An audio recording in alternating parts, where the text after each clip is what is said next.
It's time to pull up a stool and grab your spot at the bar. The stadiums are dark, the scoreboards are off, and the final whistle has long since blown. But in here, the lights stay on. Welcome to the ETB Lounge on the Empty the Bench Network. This is your official post-game nightcap, where we break down the biggest hits, pour one out for the heartbreaks, and dive into the stories that linger long after the clock hits zero. Whether you're here for sharp analysis or one last round of sports talk with the best fans in the game, you've come to the right place. The games are over, and the conversation is just getting started.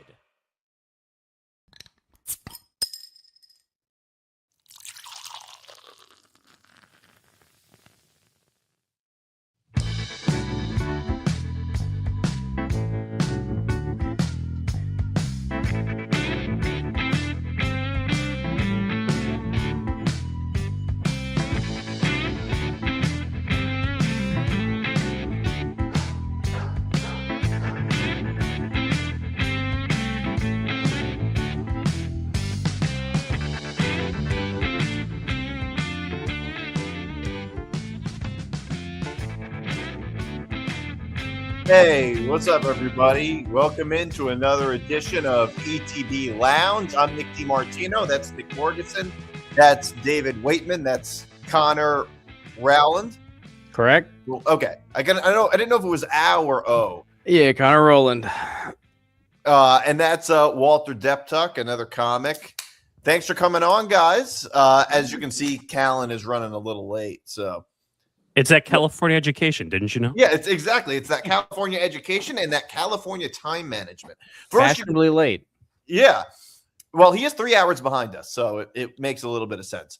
All right. You can follow us across social media at the ETB Lounge. You can follow the Empty the Bench Network across social media at ETB Network. You could follow me on Twitter at Nick DiMart. You can follow Nick at N Morganson Radio. You can watch this show on YouTube and listen to all Empty the Bench shows wherever you get your podcasts, and make sure to like and subscribe. That helps us out a bit. Yeah, we have the others as well. If we put the screen down, just so everyone could have their handles too. Connor's doesn't have his up there, but his is what is it? It's Redmayne 516. I'm your one-stop shop for most of your blessed gambling picks and some of the less savory ones. And then David is up there, Waitman Stats. He's also our host of Hitting for the Cycle as well. So we're all over the board for today's show.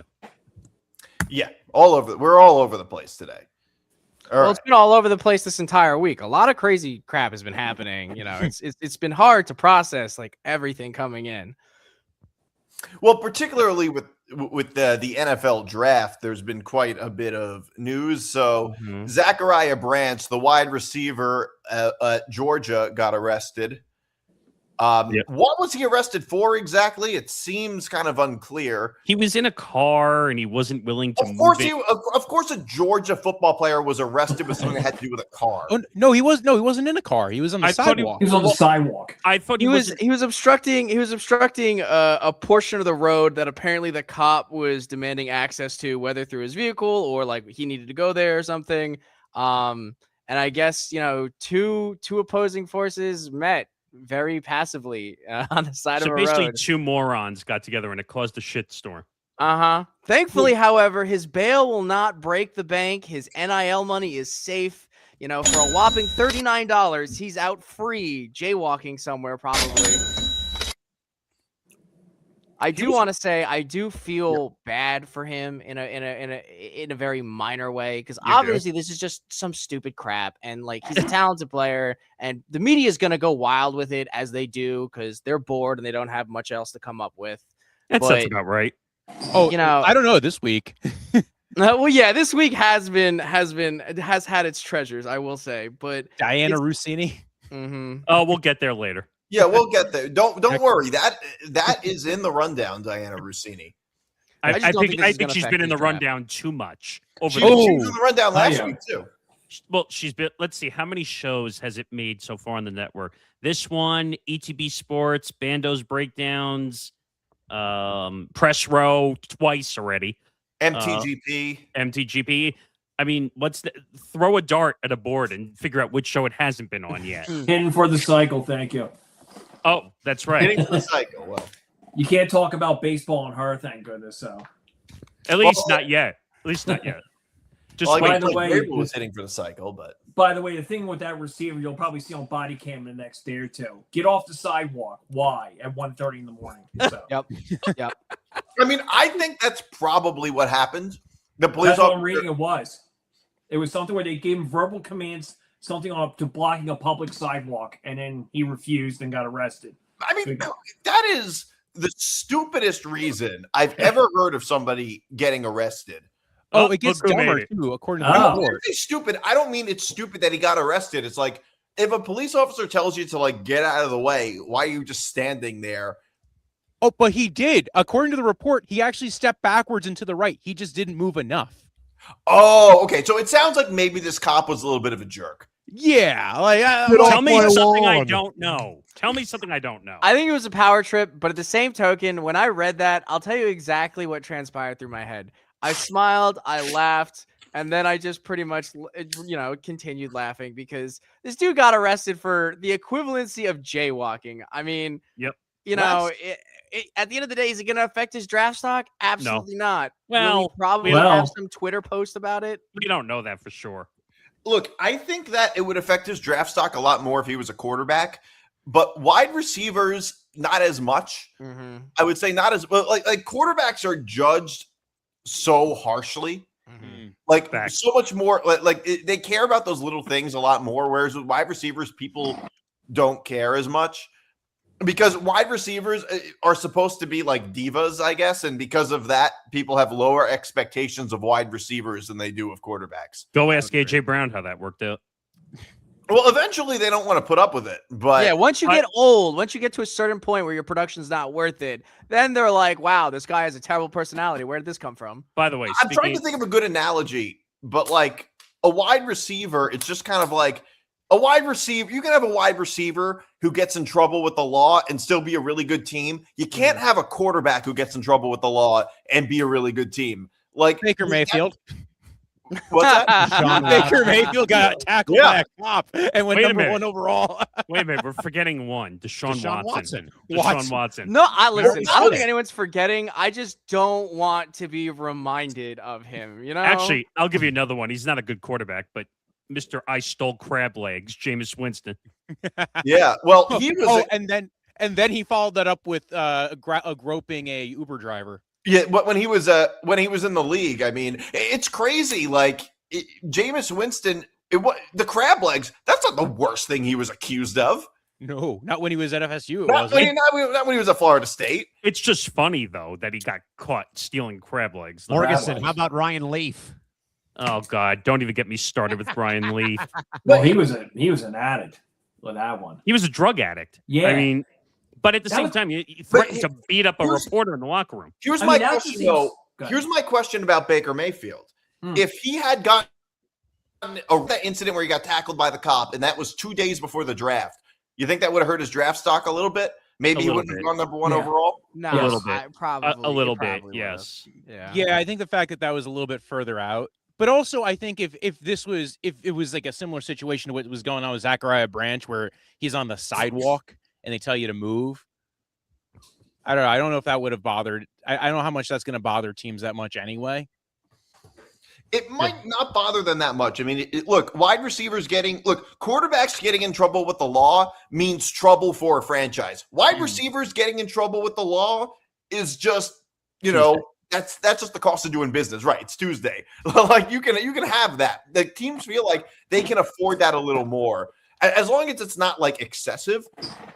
Right. But it just doesn't matter as much with wide receivers, and we also don't know the full story. Sometimes cops can be assholes sometimes. And we really just, I didn't see any of the body cam footage. I don't know the full story. So it's hard for me to really judge it. That And makes sense. some owners will love to take him for the press part. Like, for example, Jerry Jones. Any news is good news. Yeah. Also, Branch is not going to cost somebody a very deep pick. Like the reason why you're drafting Zachariah Branch is because he adds speed. He's a dude who's got wheels. He's a slot receiver. He's a run after the catch guy. He's kind of going to have like you remember Malachi Corley a couple years ago for the Jets? Yes. A lot of, how can a I lot of not? his production was screen Well, production. unlike Malachi Corley, I hope he actually carries the ball over the goal line. Yeah, seriously. So Because There's been a lot of problems with that with the Ravens this season too, as well. Like, I don't know where the fumbling came from, but it became like a sickness that affected just about everybody. Yeah. I mean, can we not talk about the Jets? I don't feel like being miserable yet in the NFL season. Jets. Go fight, win. Listen, this is a time of hope for the first time In in forever. what world? In what Listen, in what world did the Jets ever have 7 first-round picks between this year and next year? And they'll find a way to F it up. I was talking to my dad, lifelong Jets fan, by the way. And it's always fun talking to him about it because he's been through it all. And I was like, Dad, aren't you excited? In the most deadpan, monotone voice I've ever gotten out of him, he's like, what is there to be excited about? And I was like, Nothing. Now get out. There's one thing. The season will eventually end. Yeah, exactly. and they'll have 3 picks. That's what I think of the Jets season, a big giant laugh fest. Well, here's the thing, though. Here's the thing. If you have 7 first-round picks, you have a little bit more leeway to mess it up. Like, even if you miss on 5 out of 7, you still that's at least still 2 more first-round picks than most other 1 more first-round pick than most of the other teams have. I'm going to save you the trouble. Oh, brother, this guy stinks. I will say, my whole takeaway from this is should the Jets do the worst, and by the worst I mean what they usually do, right? Should that come to pass, I am blessed because the Lions will be getting back Aaron Glenn, and all will be right in the world because he's getting fired. Okay. Oh yeah. Well, that's the thing. I think the worst case scenario is not the Jets doing well; it's that the Jets do mediocre. Right. I completely agree. If they go 5-12 next year or 6-11, they're screwed even worse. That doesn't make me feel better at all. No, but he's right. That's the problem because they would have had and got Geno Smith. They would have been better doing what the what's going on in Arizona, where they're like, hey, we're gonna just put 2 backup quarterbacks in there, and we're just gonna try to lose till next year. And by the way, I can't stand Jet fans that are talking about like, well, we have to just wait for next year's draft. You don't know what's going to happen with the Jets. The Jets are not the only bad team in the league. They don't always win the bad team competition. That's why they're in this perpetual state of misery. I mean, New York football's down the shitter right now. Giants are really good at shooting themselves in the foot at the end of the season to win pointless games that then bump them out of position. But I will tell you. But here's the thing, though. People always, every football fan base thinks it's only their team that does it. It turns out most bad teams do that. The Browns did the same thing last year. No, the Browns are a special type of bad. No, but the Browns won 2 of them. Losing every year, though. There's a difference. Right, but what I'm saying is that most of the bad teams actually do that. They win meaningless games at the end of the season because in football, it's not like basketball. In football, teams don't try to tank. They try to win these games, especially rivalry games. Well, wait, you're not going to be able to do that anymore soon because the NBA is going to have stupid tanking rules. Right, possibly. I'm just saying that's what the NFL. The tanking is not a thing in the NFL, and you really just can't guarantee. You can't. Well, that's not true. Year. What do you mean tank? There is no tanking. No, in the NFL. I do agree with it's really not a thing in the NFL. Tanking is not really a guarantee. Whoever tanks in the NFL? There's maybe 1 or 2 examples. You don't want the first overall pick? No. It's not a matter of not wanting it. It's a matter of whether or not the teams will do it. I'm saying teams don't do it. Yeah. I don't buy that. Because people are coaching for their record. Yeah, incentives. Coaches are also playing for their jobs. Like, they know that they're going to get fired here likely. So they're trying to showcase what they can do for another team. Yeah. And similarly, so players that know they're going to get cut are doing the exact same thing. Just because the fans root for it doesn't mean the teams actually do it. In the NBA, it's way different. It's way different than the NBA. I'll tell you, though, there's one sound that I'll be happy not to hear anymore. What's that? That. Oh, the RELAX from Aaron Rodgers. I don't need to hear that anymore. Why has it officially been announced that he's retiring? Because I don't know if that's been officially announced yet. Not official. I'm just glad he's not in a Jet uniform. That I don't have to deal with it anymore. What I want officially announced is my conspiracy theory that his secret wife is actually one of the shadow people he claims to see. So, like, I need the confirmation on that. I mean, it's ayahuasca bad. trip hit really hard. Here's my thing, though. I don't get why people get so mad at Aaron Rodgers for wanting to keep his wife a secret. It's like, You want to know why? You want to know why? Because he's an asshole. That's why. Wait a minute. Because How he's do been you- dating all these celebrities. What celebrity is it? It's always a celebrity. Why What is it? don't Show. Clown show. I'll defend Aaron Rodgers. Clown show. I'll defend Aaron Rodgers on this. No, How do don't. you know his wife? How do you know? How do you know his wife isn't just a private person and No, doesn't Nick, want to be in the public eye? Nick. I Wait. Is that crazy to me? No, I Wait, agree wait. with you, Want Nick. the public Hold to know on. who his wife is? I agree, Nick. The thing that I can't help but feel is, just as Christy just said, he's fucking weird. It's like when the weird guy at your company at lunch just goes, "Yeah, nobody knows who my wife is," and then takes another bite of his burger. Hold like, on. what do we? It's not the Wait, you same. don't hang out thing. at Tree? Is it? Why is it so out of line? Old podcast name. Why is it so out of line Yes. for Aaron Rodgers to not want the public to know who his wife is? Hold That on. is totally fair. Hold on. I think it's fair. It's just interesting because his last 3 girlfriends were actually very famous. Wait, right? time out. Maybe It was that's why. Shailene Woodley. It was another actress. It was the famous race car driver. It was Danica Patrick. Danica Patrick. Yeah, that's who it was. So Wait. Danica Just got Patrick was, mentioned in a Trump speech recently. what's his name? What's John Mulaney's girlfriend, wife, Oh. baby mama? Olivia Olivia Munn. Munn. Olivia Munn. Munn. From So it's Attack of the always somebody Show who's way back super when. famous. But hold on. I need to say one thing, okay? Nick, Okay. you're not allowed to defend. You're not allowed to defend Aaron Rodgers. Don't do it. Why?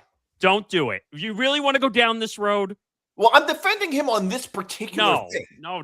Don't defend him. He doesn't On deserve to this be defended. particular thing, I don't think No. there's anything wrong with him saying, I don't want people to know who my wife is. I think that's okay. Nick, Christy, he's public. Christy was spitting in He's- it though. His She makes a wife good is point. not a public figure. How do you know his wife? Maybe his wife doesn't want people to know she's Aaron Rodgers' wife. Wait, are you sure it's not some other wouldn't either. witch doctor? It's like some other witch doctor, like the other wife he had? I don't know, but the point is, who his wife is, it's not our business. Like I just think it's really out of line for people to be like, how dare you not let people know who your wife is? That is our business. You're I a also don't public think that many people are that figure. upset about not knowing. He's a You're- public figure. His wife is not a public figure, and public figures have private lives. We don't know who a lot of famous people And not like any of us can go and search who his wife actually is, because That's it's not gonna true. come out eventually. But wait a minute. This is a weird line in the sand you're drawing. So you're willing to attack him for everything else, whether it's being on McAfee, whether it's being a shithead in the NFL. It's But being the you're- most boring interview What on does Rogan. that have to do with this, though? You're That has nothing to do with this. Like, okay, he can be wrong about some things and right about others, and I really don't think he's out of line for saying I don't want the public to know who my wife is. But like, I think that's okay, especially if his wife doesn't want that. If his wife doesn't want to be a public figure, why is it unreasonable for him to not want the public to know who she is? Is that unreasonable? It's Because not it- unreasonable. We're it's just because of remarking his that he's reputation. weird. He is weird, but like, I don't think he's wrong about this particular thing. Like, I it don't wouldn't think be he's weird wrong if either. anybody else did it. It's only weird because Aaron Rodgers does it. If anybody else was like this, we'd have no issue with it. We have no issue with it. So I don't understand why it matters who his wife is. Like, it's not Because I it's a haven't heard that game. much about that though. The big thing with him is whether or not he's retiring, whether or not he's actually going to play for the Steelers. exactly. But like, That's been the big debate with him. here's my thing though. It's his private life. He could be gay and married to a guy for all I care. That's his business. Like, it doesn't matter. That's his business. No, the problem. Wait, I have- time out, Nick. Do you know something we don't know? No, I'm just saying.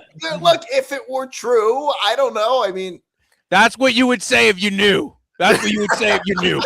Nick knows things, everybody. but I don't know. You I are just- right though. It is our business for him to stop, playing this dance on whether or not he's going to play or not play. Because here, look, you're no longer the belle of the ball. Like, yes, you will always be Aaron Rodgers, but you are also the guy now struggling to make those touchdown passes. You are about as entertaining to watch as watching Phillip Rivers come back. that doesn't make the point you think it does. Phillip Rivers was pretty entertaining to watch. 100%. But He I was. guarantee you, Aaron Rodgers does not think of himself as Phillip Rivers. Aaron Rodgers probably thinks of himself as he was in his prime still. Shadow Well- person in the corner of the room excluding. He'll be back this year. What's that? He will play this year. Here's what I'm thinking. He'll do the same thing. I don't want to go to the training camp, whatever it is. Still got the relationship with McCarthy. He'll sign with Pittsburgh in May, give or take. But I'll tell him to go draft a quarterback, and then he'll amazingly pop in June, July. He's ready to go. I still think they're going to draft Simpson, though. Really? I think. Okay. I think that's the name that's being reported to Pittsburgh right now. If they, What about I Howard, don't man? know. They've got this kid back there. Like, what's happening with him? By the way, just to go back real quick about the suckitude known as Cleveland Browns, they have the easiest schedule for 2026. So Well, And they're still going to find a way to go 0-18. Like every other year. The easiest schedule. How do you quantify that? well, wait a minute. The schedule's they not go by- out yet. Yeah, it is out. How do you quantify the easiest not. schedule when the season Yeah, hasn't well, happened? like the toughest one. No. The dates are not. No. He's right. It's like your The opponents. opponents are Oh, there. Yeah, Like the yeah. toughest who they're one next playing. year is the Chicago Bears. Wait, Got how are you quantifying that? They're Probably going by this how well percentage these that teams says performed they're going by last year. So the Bears' opponents are at 550 Based off of the records based from on last previous year. oh, year. winning right. percentage. Yeah. Winning So the percentage. Cleveland Browns one's at 0.429. Well, that's what happens when you have a last place team because that's how NFL schedules are determined. That's why the Patriots had such an easy schedule because they were the last place team. Right. And this year they're number 6. Dolphins are number 2. Cardinals number 3, tied with the Packers. Where are the Jets on that list? Jets are at number 12 at 0.517. Yeah, Jets because are it's playing not just CFL whether or not teams. you were last in the league or whatever. It's also what your division's facing too. Yeah. Right. Yeah, but here's the thing, though. We don't know in practice how that's going to work out when the season actually starts with, like, injuries and all Oh, that. sure. Yeah, the Right. plan goes out the window Exactly. as soon as the season starts. But I think, like, as of right now, it's a good point. They do have a very easy schedule. And I'll be honest with you, and I know this is going to cause a whole tangential discussion, but I think Shedeur Sanders has got it. I think he really could be the guy for a lot of teams. Who are And you, his agent? you know, if he You sound wants like me, Mel I'll sell Kiper. the shit out of that Mel stock. I Kiper. promise you. But the issue is that I see so much internal strife ahead for the Browns as an organization with this Deshaun Watson crap, and like, God forbid Watson actually does perform, then the Browns as a business organization is going to be faced with this. He's like, not well, coming back. we can't get rid of him because the money attached to him, but we also can't run the risk of making this guy the face of our franchise. Well, So that's it's what I like- mean. He's never playing again. No, But it's double like Achilles tears. I mean, like, listen, they're gonna try him. They're gonna try him No, because won't. they have him under contract. They have to keep him on the roster Yep. because they have him there. They're gonna try him. There's Well- going to be a competition in camp. Shadeur's there. He's learning the playbook. Watson, I have no idea how much Watson's checked out. Shadur's going to be the starter. Gotta I hope be. to God. At least hope at some point, like even if Watson does win, because I think Watson does have a little bit more familiarity with reading a playbook, and I do think Monken's gonna.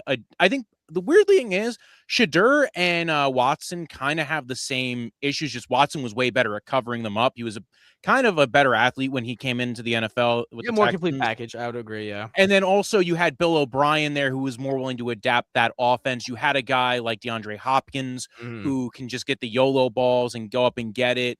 When he lost a lot of those pieces, like the problem was, okay, they got rid of Hopkins. They also had one of the easiest schedules the following year, the Texans.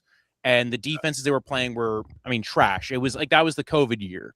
So they were just, he was racking up points, throwing to guys. And like, don't get me wrong, Brandon Cooks was very good that year. They had a lot of good players that were on that team. But Watson then got traded to the Browns, sat for a long time, didn't get to play, was stuck in Stefanski's system, wasn't really a good, well, they were stupid to sign Watson for that. Well, they fully traded 3 guaranteed first-round deal. picks for Fully him, let alone guaranteed, too. let alone they were dumb for giving them the money and being locked in for 5 years. They traded 3 first-round picks for him. Yeah, they Also traded away their knowing whole he had future. ongoing issues with like over 30 different people saying he like did all different dirty things during massages. Here's Well, the thing. You do Here's the- realize though, I think what was that, 300 million guaranteed fully? It reshaped the QB market as a whole. It changed dramatically how other teams restructure their deals. A team, you will never see a Supermax contract like that again in the NFL because of what happened with Deshaun Watson and the Browns and the hell they put themselves in. Yeah, but that contract is rarefied air. We've never seen a fully guaranteed contract to a quarterback ever. Yeah. Only the Browns would do that. And here's the Definitely issue not for again 5 with the years. Browns. No, they'll You- guarantee 2 to 3 years. They're not going to guarantee 5 years. You brought up a really good point, pointing out like the wide receivers that he had around the time to really have that breakout season, or not that breakout season, but those great numbers. The issue that we face right now, I shouldn't say we, because I'm not a Browns fan. I am a Shedeur Sanders fan. I do want shitty teams to become better. It makes the NFL more interesting. But the problem that the Browns have terribly that they have to fix with this draft is they have to get better wide receivers, because Jerry Jeudy is a bum in cleats. This guy cannot catch the ball. He cannot play. And then he acts like he's something on the sidelines. They need to get rid of him. I don't care if you have to pull a fan from the stands. Anybody in pads is going to be better than Jerry Jeudy.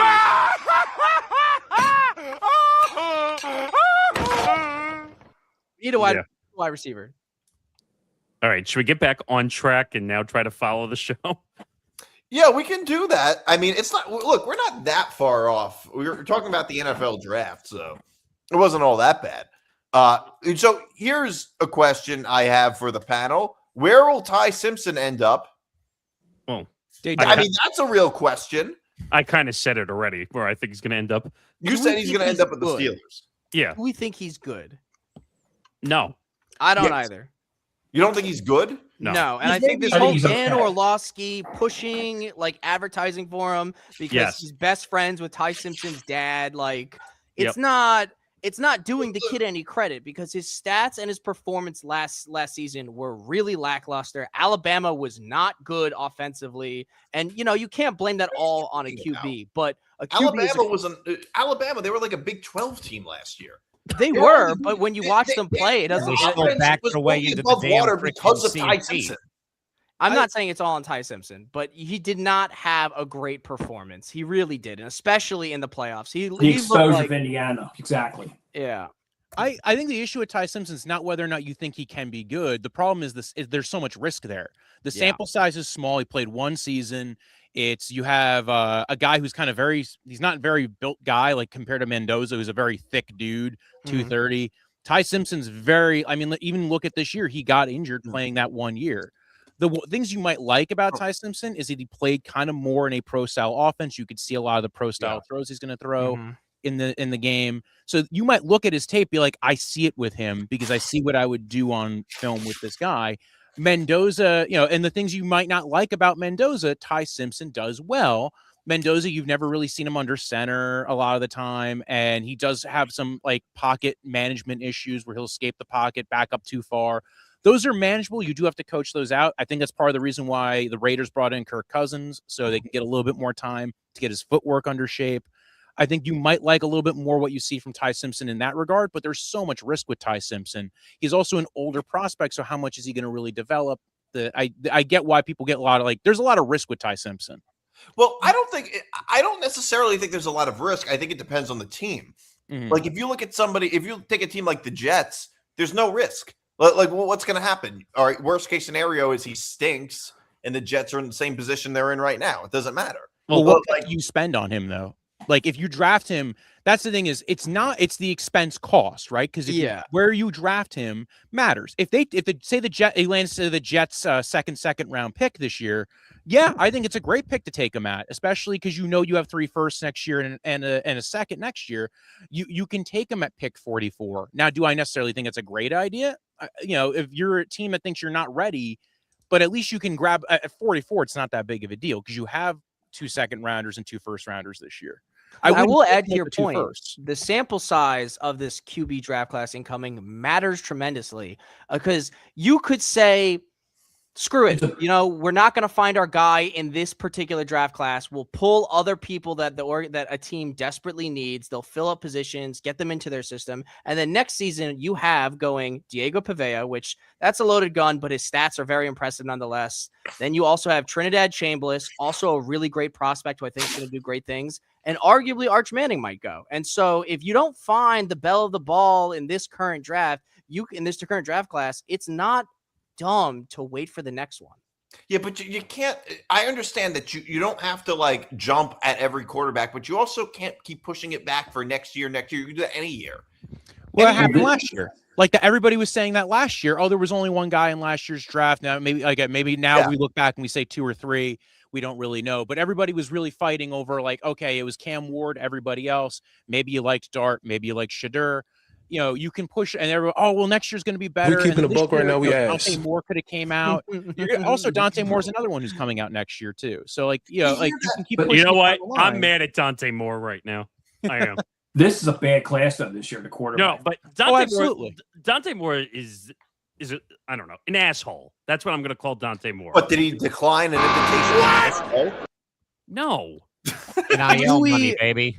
no. Do be- we think Mendoza Yeah, what did is Dante going Moore to get do? the Raiders Wait a minute. special?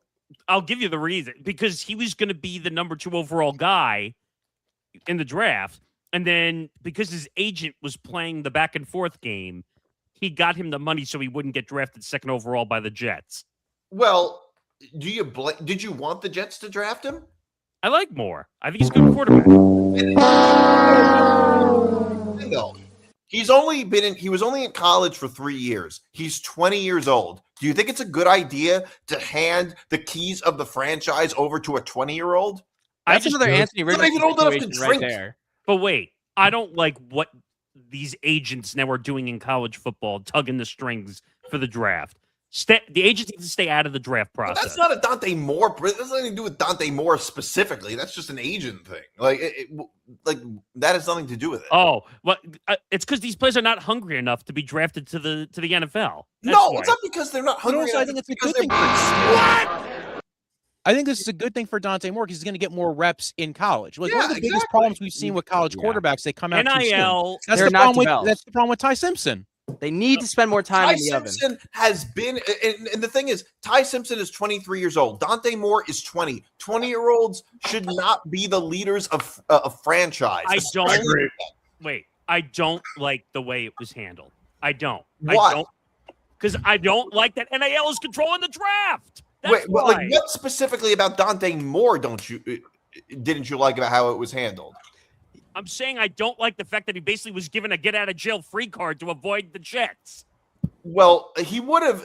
That's not why he stayed in college another year. He probably would have stayed in college another year anyway. Nick. No, are you no, kidding me? come on now. Yeah, Are it you for kidding sure me? was why the because on top of you not going to the Jets, will also pay you $3 million or whatever it was to not do that and then come back to college where you can continue Okay, to then. ball out and Is party your that ass not off. a smart business decision for him? It is. It is. Okay, but then. to Then Nick's nobody- point, it's a business decision Okay, that then. bothers him, and I can understand it because the NIL does have its finger on the scale when it comes to when players join Of the course league. it does. Here's my issue though.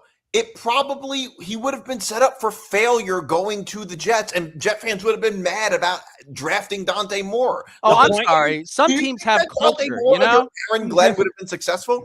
But wait a minute. Hold on.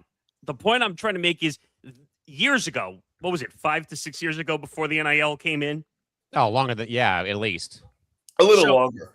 These guys wouldn't have a say if they Was were that a hungry. good That's not thing? true. No, by Hey, far, Andrew it's Luck not a did good it. thing. I understand your position, Nick, but at the same token, like it was not a good thing because you had really talented QBs going to dog shit programs and ruining their careers. No, but that's Yeah. not what I'm talking about. I'm not talking about the before process. I'm talking about getting to the NFL draft.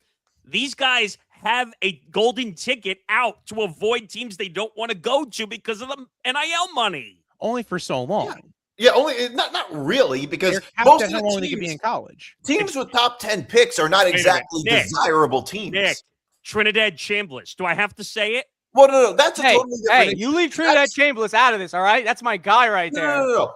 That's a different issue because Trinidad Chambliss was granted a 6th year of eligibility. Dante Moore Because he has a 4th year of eligibility. It's completely different. It's one thing when you talk about guys staying in college for like until they're 30. It's completely different when a guy stays in college for a 4th year. Like that when he's 20 years old. Like I can't get mad at him for that. That's ridiculous. No, but So wait, like Stetson Bennett.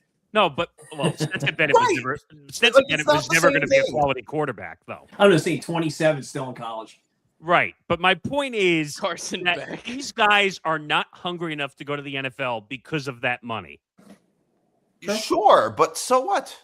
I will say, I do have to say, one of the unlikely advantages of this entire scenario, and there are pros and cons to it. I do think it's going to dramatically change the way football progresses, especially for early draft prospects. But one of the things that I really think is going to shine here is we are going to start getting more polished QBs into the NFL because they're going to have more game experience. Yeah. The NFL has pretty much all but given up, save for 2 teams in workshopping QBs. That doesn't exist anymore. The Green Bay Packers did it, and the Bills did with Josh Allen. Now we are finally getting a basically enrichment or incentivization program for QBs to collect more games in college, furthering their experience so that when they get to the NFL, they're not a steaming heap of dog shit for like 2 seasons, and then finally the gems break out.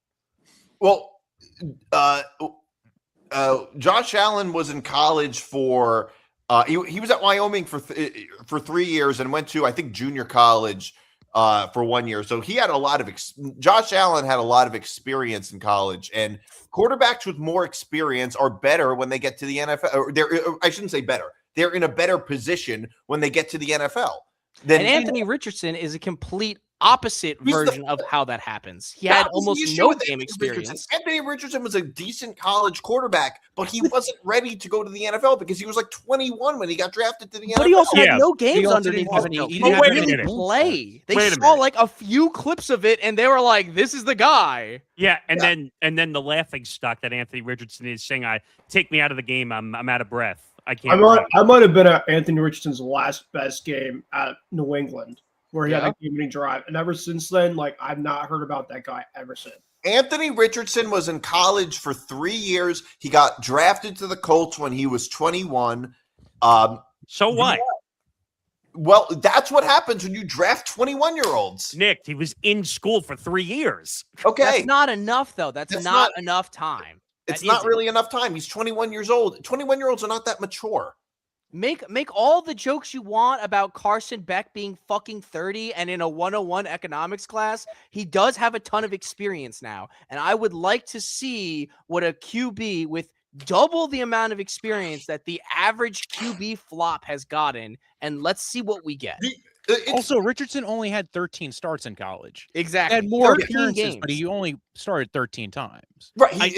Richardson didn't have a lot of reps, and that was his issue. And also same thing with being Trey young. Lance.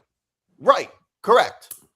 So the NIL deal does have some unexpected advantages, but I won't lie. Your point is correct. It is going to dramatically reshape things. There are some QBs that are not, entertaining NIL the same way. Like, I like to say that there are some QBs that are hungry and ready to go to the NFL. Fernando Mendoza, like, obviously with all the press around this kid, you've been seeing it. He's looking forward to his new position. I just personally feel bad for him because he seems like a good guy, but to get the Raiders treatment right out of college and ruin your career, it's going to suck. By the way, this might be a hot take, what I'm about to say. I think Mendoza's an overrated quarterback. He's fine. Really? He's I do. fine. I think everyone thinks he's this amazing quarterback. I don't think he's that great of a quarterback. Well, wins are a QB stat. So the fact that he went look at undefeated. the team he was on, though. I agree, but people don't mention Here's the thing. Kurt You can't Signetti. be undefeated with a crappy quarterback. That's not going to happen. And also, he was clearly the best college quarterback. I don't know how good he's going to be in the NFL. Nobody really knows jack shit. What was JJ McCarthy's record that one season? Well, that's Yeah, but another look guy where who had he low is starts. now. He only had Well, he's had 13. He injuries. didn't have that Well, many starts you or that can't- many snaps either. He's You a can't bust. compare J.J. McCarthy to Fernando Mendoza. J.J. McCarthy. I'm not comparing. No, them. you said a team can't go undefeated with a shitty QB. Well, That team did really well, and JJ's ass. No, J.J. McCarthy was a decent college quarterback, but he is not a good NFL quarterback. I think Fernando Mendoza is much more likely to be a better NFL quarterback than J.J. McCarthy. And also, Fernando Mendoza ranked way higher as a college quarterback than J.J. McCarthy did. Well, you're not saying And anything I you don't don't agree know. with his ranking. I don't think. I know this is going to sound super unpopular. Fernando Mendoza is a great kid. He's very media prepped. The cameras are going to eat him up. I think he's going to do a great job regardless of how he does athletically and statistically. You know, Raiders fans might eat him up the same way they did Geno Smith. Who knows? Maybe they learned a little bit of humility after everything that came out that season. But My he's whole also- thing is Diego Pavea should have won the Heisman. I get it. He's an asshole. He's stupid. It's hard to listen to him. He's Johnny Manziel 2.0. But stats don't lie. He had way better stats than Mendoza, and he didn't get it. Well, no, because they wanted the more media prep guy that's more positive. That's why. They wanted a guy that was going to go up on stage with a big, you know, like Barbie Ken doll smile and say, I want to thank God and my teammates, instead of the trailer trash Diego Pavea railing tall boys in the parking lot like God intended. I don't even think he's going to get drafted this year.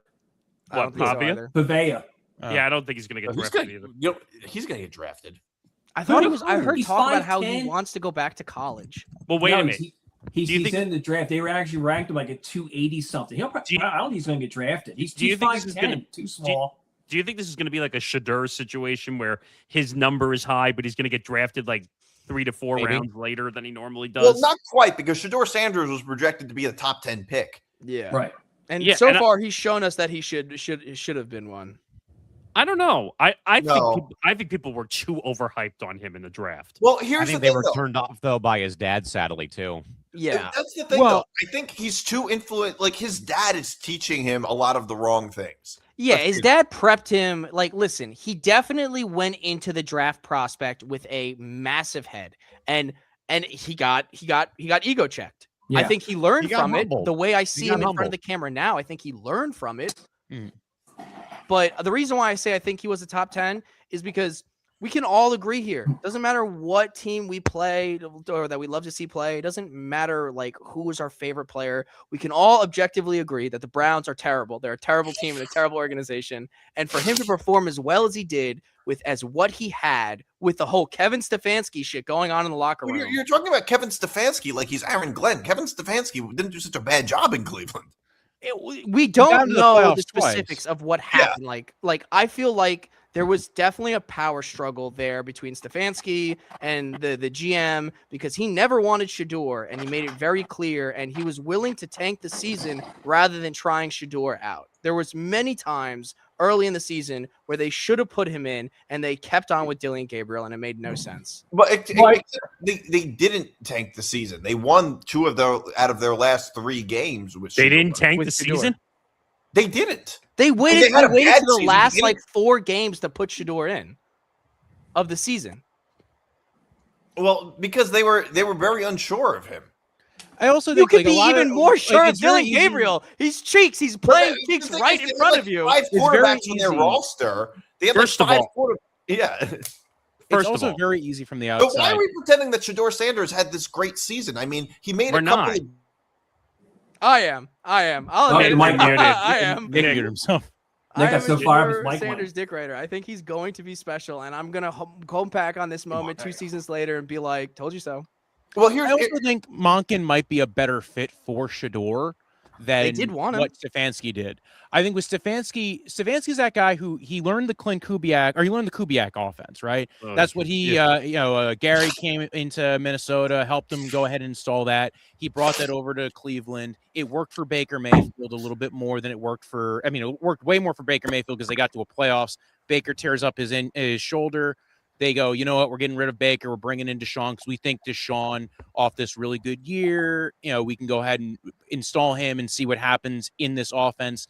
Deshaun did not take to that offense very well. Also came back from a very big, kind of not being on the field for obvious reasons. It just didn't work. And then and then they tried adapting. They brought in Ken Dorsey. That didn't work. So they try adapting. None of it ends up seeing going anywhere with Stefanski, and it didn't work for those quarterbacks because they don't fit that scheme. He tried to, I think when they went ahead and drafted what's his name last year, it was fine. But like again, you're talking about a guy who was a 3rd round quarterback, 3rd round, 4th round, 5th round. All these guys are, how many 5th round quarterbacks, how many 4th round quarterbacks end up being big starters? Dak Prescott and Russell Wilson, and there's a handful of them. Mr. Wait, you mean late Unlimited. drafted quarterbacks? You mean Also, if Yeah, you like look that's at- what I'm saying. Tom is- Brady? If you Tom look at Brady. Shador Yes, Sanders, and that season, happens once every blue moon. And Tom Brady had a Obviously. whole year in the system. Tom What Brady about was Brady? getting behind. Tom Brady was a 6th round pick, I think, wasn't he? Yes, and he had a whole year in the system waiting. But yes, Yeah. it happens, but it doesn't usually happen overnight either. What about You also- Brock Purdy? Guys, He's the only Mr. one that Irrelevant. is like Russell Wilson. Russell Wilson at one point was kind of considered like a very well talked about guy. Fell in the draft, ended up being a 3rd round pick. Mhm. Ended up winning the job in camp from what was it, Hasselbeck?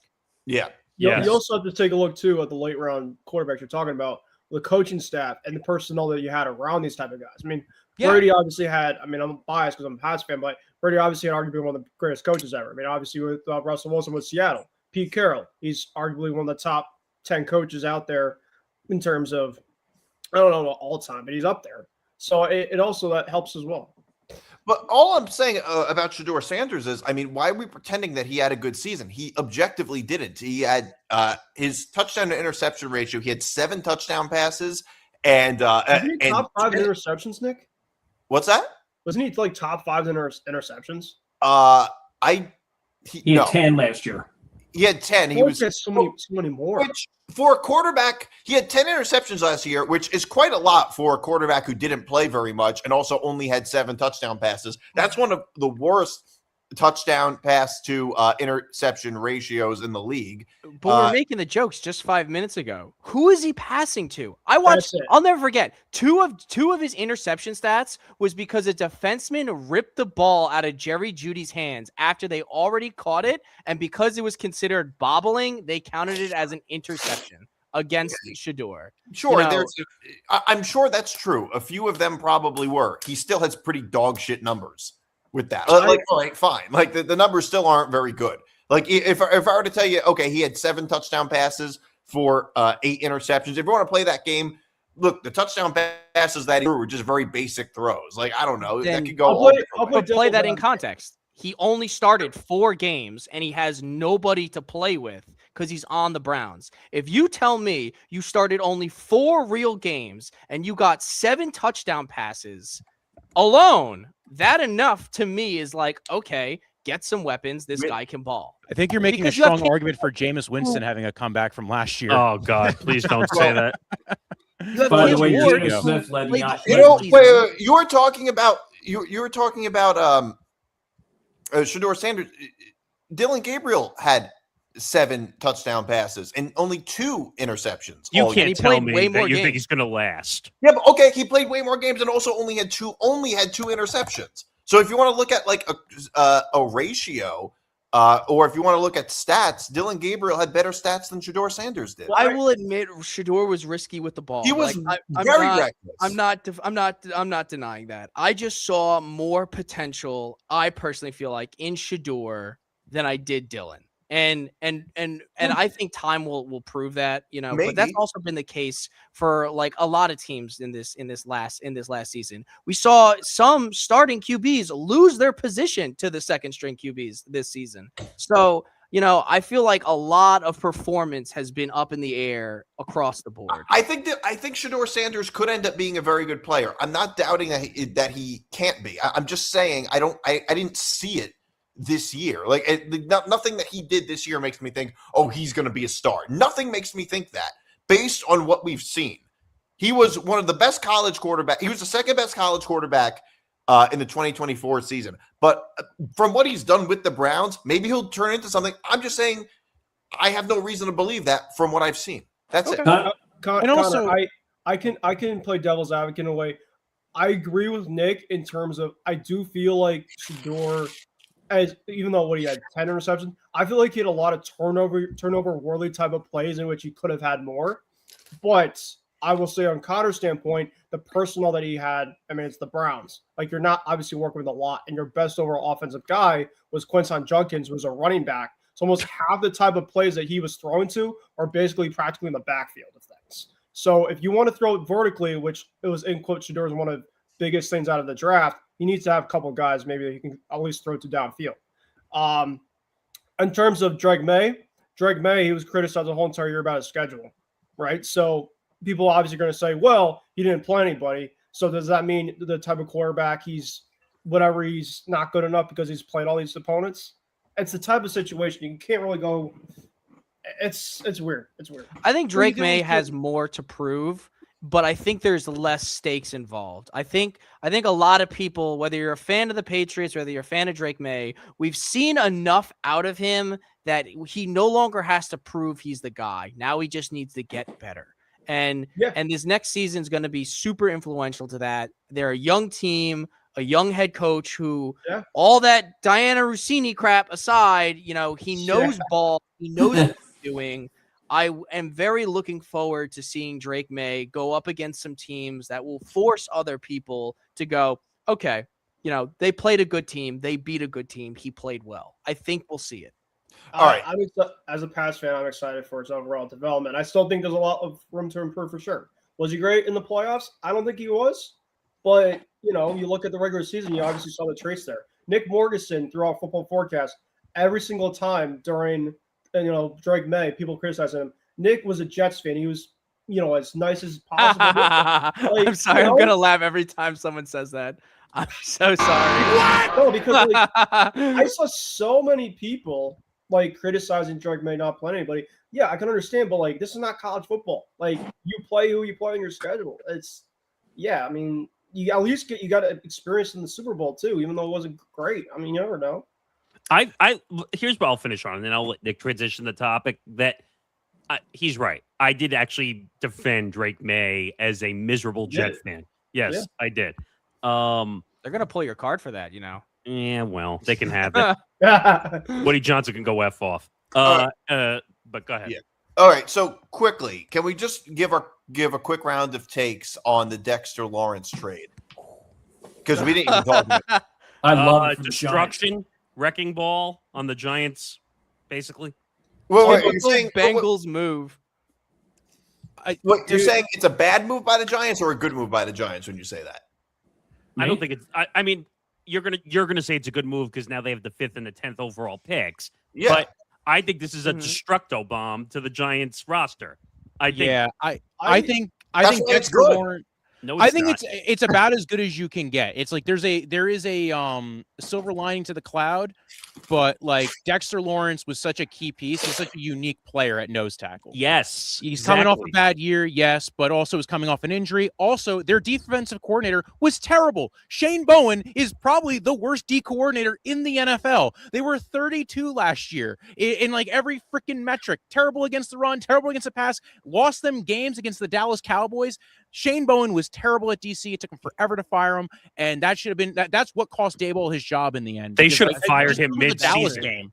Daboll, I feel so bad for because if you love the Giants right now, thank fucking Daboll because he built that shit.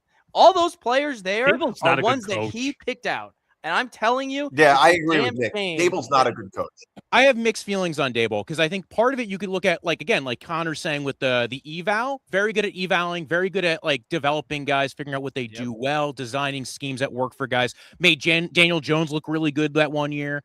So he's a guy who knows how to scheme guys up, knows how to pick guys in the draft. The problem was he was also not coaching the bad stuff out of Jackson Dart, including the stuff that was getting him injured and the runs. The running, and not just the running, but avoiding contact while you're running. It's fine that you're running, but it's you were inviting contact. That was the bad move. That was the thing that learn to slide. Not only did he get out of bounds. Not only did Brian Daboll not try to coach him out of it, Brian Daboll actively encouraged it. This was the guy who was running design runs at the goal line against the Eagles after the game was completely over. I'll give you it one worked more. Though. Look, I get it. It's just what do you mean it worked? It was at the end of the season. This game was over. What was the point of that? You were just getting hurt. But wait a minute. There's one thing I'll say though, and the other thing that pissed me off with him too, going for 2 constantly, not taking the points. That was another thing that really annoyed me with him. So he's Dan Campbell Jr. Essentially. Yes, but they lost a lot of 1-possession games. And let me just say, they also lost a lot of games because they just gave up so many points. They had leads and they lost them their too. defense was- look. There was just so many bad. That's just the Campbell 101.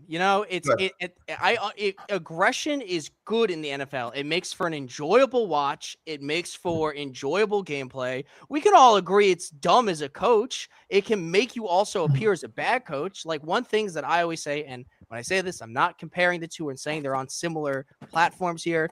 But Sean McDermott, a great head coach, there have been a lot of times in the last few years where he's just been out-coached. He's made some bad decisions. He had to go. Dable, Yes. same case. I love Dan Campbell. I love my Lions. You ask me any day and I'll tell you we're winning the next Super Bowl. But the thing is that even Hold your he breath. has made some terrible moves as a head coach. Does it make you shittier of a head coach? I don't think so. As long as you're good at what you're supposed to be good at. But wait a Here's second. the thing. Here's Wait the a thing. minute. Here's what I'll say about Dan Campbell. Hold on.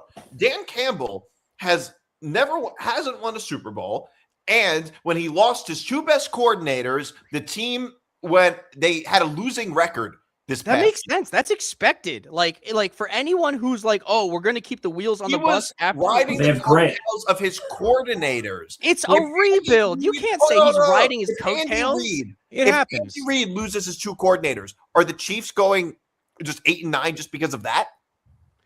No. Well, you look at this Andy year. Reid's an They did have offensive- a little bit of a rough year. But wait a But it minute. wasn't because they lost coordinators. No, Hold on. So you actually could compare Campbell to McDermott a little bit in some aspects. Yeah. Because they were guys that were considered top-notch coaching, head coach. They had really good teams, but they never got over the hump in the playoffs whatsoever.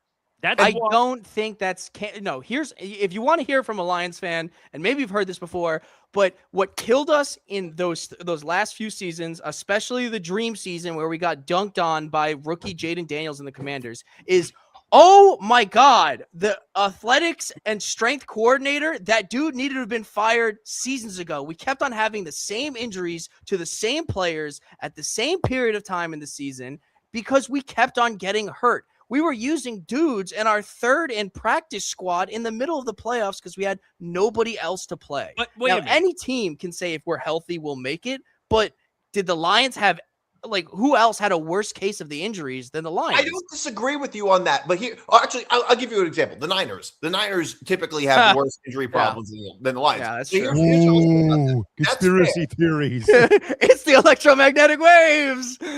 But no. That's a fair point, but that doesn't explain all of the other times they didn't get over the hump. That's true. And that's where I was going at too.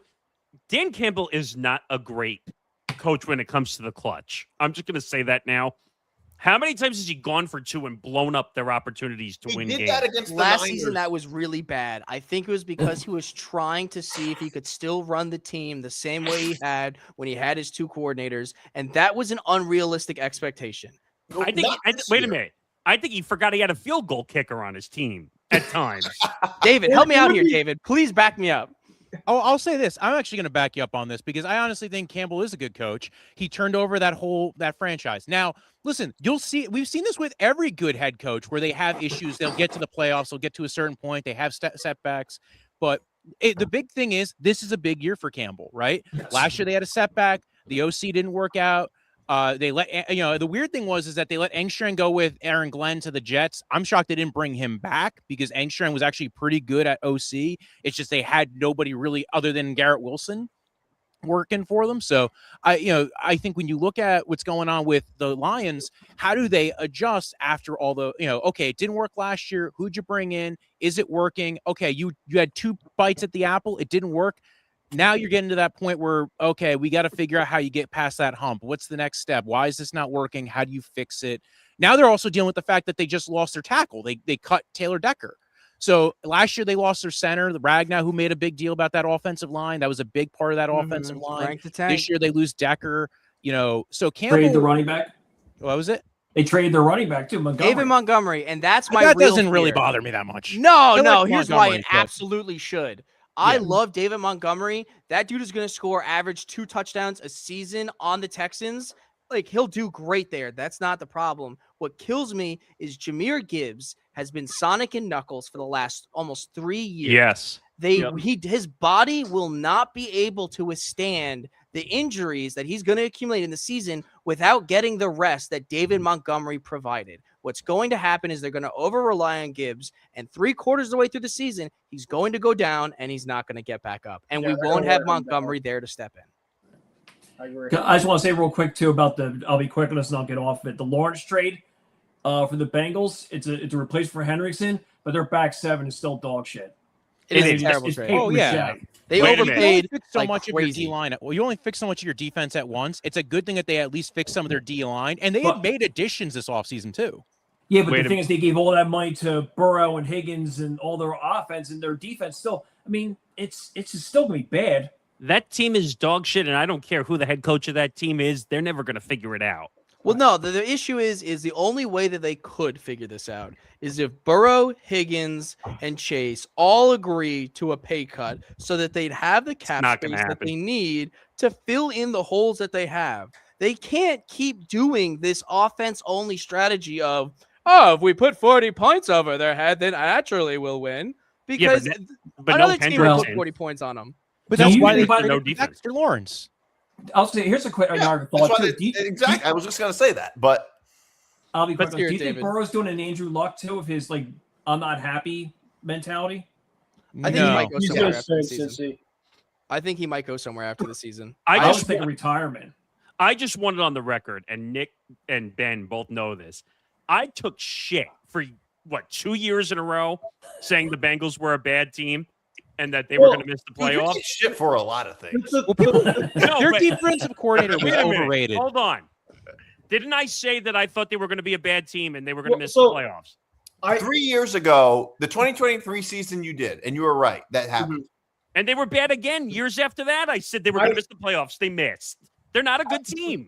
So the thing is, the way I look at the Bengals is I don't think their overall like skill guys are bad, but it's the way that they construct their overall team consistently year after year that they don't help themselves. No. They essentially, their front office just says, okay, we got arguably two of the best receivers. We got a great overall quarterback, but you're also missing some of the biggest keys to be able to have a successful team. A good offensive line. They do not have that. A good secondary. They do not have that. Yes, they brought in Dexter Lawrence. However, that front still, you lost Trey Hendrickson, one of your best guys on the edge. So they just have so many moving pieces, and they also face a very, very tough division. So that also doesn't help as well either. And I can speak to this because I've actually been inside the room of the GM for the Bengals when the season starts. They start every season the same way. They open their drawer to their right. They pull out an entire bottle of bourbon. They chug at least half of that, and then they pull an armed gun and shoot themselves in the foot, and then they go make their draft picks. And that's how they do it every year. Oh, I so it's a think- shotgun marriage. I'd like it to is. work there. I'm the janitor. I have to clean up after he spills the bourbon. All right, like it's CC the same thing. Sabathia would like to work there. I'll The say with old the team. offense for the Bengals, they always seem to deal with some random ass injury at some point, whether it's like Yeah. Burrow will get injured in the offseason, Chase, Higgins, and then they're never all on the field at Yeah. the same time. They finally kind of have an okay offensive line again. So they have an okay offensive line. They finally have all the pieces. You feel like you're going to go into it this year like they're going to be good, and then someone's going to get injured out of those three guys. I think the Yeah. defense, I kind of like what they've done so far. They're not going to get an edge rusher, but I don't think they felt like they were going to get somebody at 10 anyway. That they were I really will going to like. say though, my take on the Dexter trade is that look, yes, he's good. The stat line that I care the most about is 17 assisted sacks last season. That's great. But there are a bunch of teams that pick up a defensive player with an already failing defensive system. And yes, they are a huge help, but are they the solution? No, they're not. There's a lot of other holes that need to get filled up. What comes to mind is Cowboys towards the end of the season. They picked up Williams. The defense really started to show some motion, but it fell apart because one dude cannot be the backbone of the defense. Well, And- here's the thing. cowboy. You can have a really good defensive player individually and have a complete dog shit defense. That can happen. It can. It doesn't help you. I mean, you won't be as bad as you will be, but you're But you not can going to. It's not going to be the fix. And my issue with the Bengals is with the cap space the way that it is. Every single addition they make matters that much more because they really don't have the money to make mistakes. The Giants freaking fleeced them because then you got to consider his age. Let's say, God forbid, he gets injured this season. The normal shelf life for his position is early 30s at most. He's already 29. If he goes down this season, What, D tackle? Yeah, they don't. I mean, laugh Calais at- Campbell's nearly 40. Like, yeah, All right, Connor that's Hayward, true. That's Hayward true. is almost 40. Yeah. He's 36. He was one of the best D tackles last year. D tackle can last pretty long. I mean, Aaron Donald could have kept going if he wanted to keep doing it. Like, they're D tackle. Aaron Donald's also a freak of genetics in nature by any known stretch. So Oh, I mean, absolutely. So are all professional athletes. But yeah. most, like, you look at D tackle, you tend to at least stay pretty solid until you're into your early 30s. They might not be. Listen, you might not get Dexter Lawrence of 2 years ago when he's 31, but he'll at least be like somewhere near the realm of like Jonathan Hankins or something. Like, he'll be back to. He might not be top D tackle, but he'll be solid. Do you think that's worth a 10th round pick though? In 4 years. Like right now, you're rooting for the fact that he will go back to all pro at 29, which I kind of do think that's very possible. You're talking about 28, 29, going back to being an all pro from a year and a half ago, when again, he was injured. Like whatever the problems you had with him last year, he was still a top 10 to 12 D tackle. Whatever the problems were going on with the New York Giants defensive line. And we didn't even talk about how this really messes up the defensive, the situation for the Giants as they come into the draft, because forget it. They came into this, kind of having a strength with their defense, right? The defensive line. You had Dexter Lawrence, you had Abdul Carter, who's now going to be in the second year, and you had Brian Burns, who had a career year. You don't think that was thanks to having Dexter Lawrence on the defensive line, creating pressure from the interior? Like, there's so much of that that's so. No, you're connected. right. I mean, the 17 assisted sacks don't come from nowhere. So, like, I do see the usage. I feel that in a year they're going to regret that trade. That's my personal opinion. And is he a valuable player? Yes. A 10th round pick? I don't think so. And You mean but the 10th pick? 10th Yeah, the overall 10th pick. overall. 10th overall. 10th overall. 10th round. I apologize. Yeah, 10th overall. I do think that 10 comes down to how rounds, this what are we draft is doing viewed. my I will say I am happy for the Giants. I am looking forward to seeing what the Giants cook up. This has been only good news for them. So typical Bengals behavior in my eyes, expected from a poverty franchise. And I say poverty franchise not because they're poor. Clearly they're not. They just make poor decisions. But the Giants, they came out ahead on this. Yeah, I kind of agree. Although I don't think like not trades don't necessarily have a clear winner and a clear loser. It's not like they're division rivals. I mean, I think it makes sense for both teams on some level. The Giants, I think the Bengals, they're not so much in rebuild mode in the same way the Giants are. Mm-hmm. Like it's not quite the same thing. The Bengals are trying to improve their defense, so they get Dexter Lawrence. They traded for Dexter Lawrence. That's kind of smart. The Giants are kind of in rebuilding mode. Dexter Lawrence didn't do much for him last year, so maybe they're just trying to rebuild and they want a 10th pick in the draft. I get it. All right, moving on. It's time for the messy spill. Where do we want to start with this? Actually, no. Let's do the bitter aftertaste first. I'm sorry. Let's do the bitter aftertaste first. This story is more important. So, with the story of Diana Russini has officially has now been in ETB Lounge for 2 weeks in a row. Congratulations to her. She found a way to make it onto this show 2 weeks in a row. Nobody else has done that. Press row. Press row. Okay. No, I'm saying nobody else has done that. Oh, okay. She made it on to Press Row 2 weeks in a row and this show 2 weeks in a row. Oh, and it's not over yet. Press row. And she might even make wait, it on to there's more. She might make it on to next week's show. It's like one of those like bad insurance fraud calls where they just keep calling you. It's like from India, and they keep calling you, and they say, Thank you for calling Technical Support. How may I help you today? yes. And by the way, I keep getting calls on my phone that say debt. I don't know why. They're scam calls. But I looked up the actual number. It said it was from India, which kind of scared me a little bit. Hello, Anyway. thank you for calling Technical Support. How may I help you today? But this whole story is basically an insurance fraud scheme, and that we're all falling into. Like literally, like the story goes on. We're just gonna keep talking about it and talking about it and talking about it and circulating it until it ends. And thanks to Page Six for buying the pictures from some random creeper that was inside the adults only hotel in Arizona. Look, is adultery the worst thing to happen in an NFL offseason? Absolutely not. But I think the media is eating this up because they don't have much else to report upon until draft week comes along.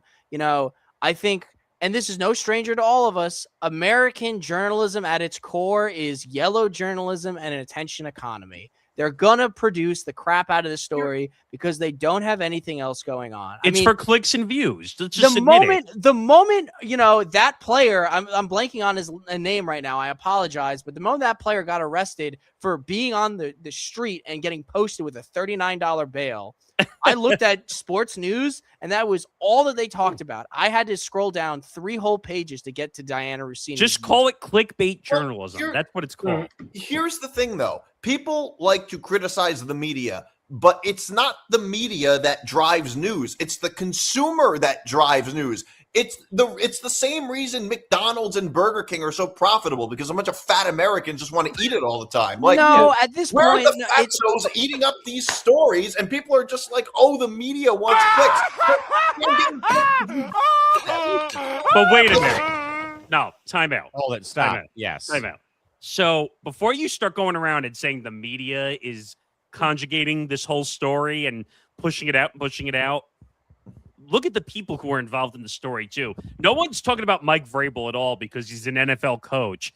How is he not being investigated for this? Let alone the Because fact there's that- not journalistic What's the integrity with NFL investigation coaches. Hold it. Time out. Shush. Yeah. Well, the simple fact that when the media has gone to talk to the group of friends that were also around here, they have chosen not to speak on either Vrabel or her account either. And that's a huge problem that we're not paying attention to here. So Diana Russini got her career destroyed. Let's just admit it right now. She did. Because she's a journalist. But it's not And fair. there's certain It is fair, though. It is fair, though. Here's why it's fair. It is, first of all, the adultery part of it is not the issue. That's a personal matter. Yeah. The adultery part of it, the fact that she's cheating on her husband is not what matters. DiMart, stop. No. Stop. Shut up. Stop. Stop. How the hell do we know that either of these two are Yes. cheating on their significant others? Right. Yeah, this we is don't an know that. NFL owners meeting that they were at. All right, technically, we don't know. All right, fine. I'll say this. If it's true that either one of them are cheating on their spouses, that's not the issue. That's not the issue professionally. You don't lose your job for cheating on your spouse. Like that's not really the issue. It's The bad issue- reputationally. Dude, No, I that's too it's love for not getting in a hot closing the tub with my relationship. coworkers. If it's true that they are cheating on their spouses, which we don't even know the status of either of their marriages. The For all we know, pictures mean nothing. Let Zero. me finish. That's not the point. The point I'm making is that if they're cheating on their spouses, which, like I said, we don't even know the status of their marriages, that's not the issue. The issue is the professional integrity of it, and it is an ethical issue with Diana Russini. It's an ethical issue, and it's So is it with Vrabel, though? No, it's not. It's a one-way street. So It's a one-way so in street. your opinion, be quiet for a second. So in your opinion, it has nothing to do with the coach, because God forbid he loses his job when all you idiots care about is wins and losses, yet we have destroyed someone else's career who built that from square one. Are you fucking kidding me, dude? No, because there's journalistic standards of ethics. You're supposed to disclose these relationships. How would you know, being a comic, for God's sakes?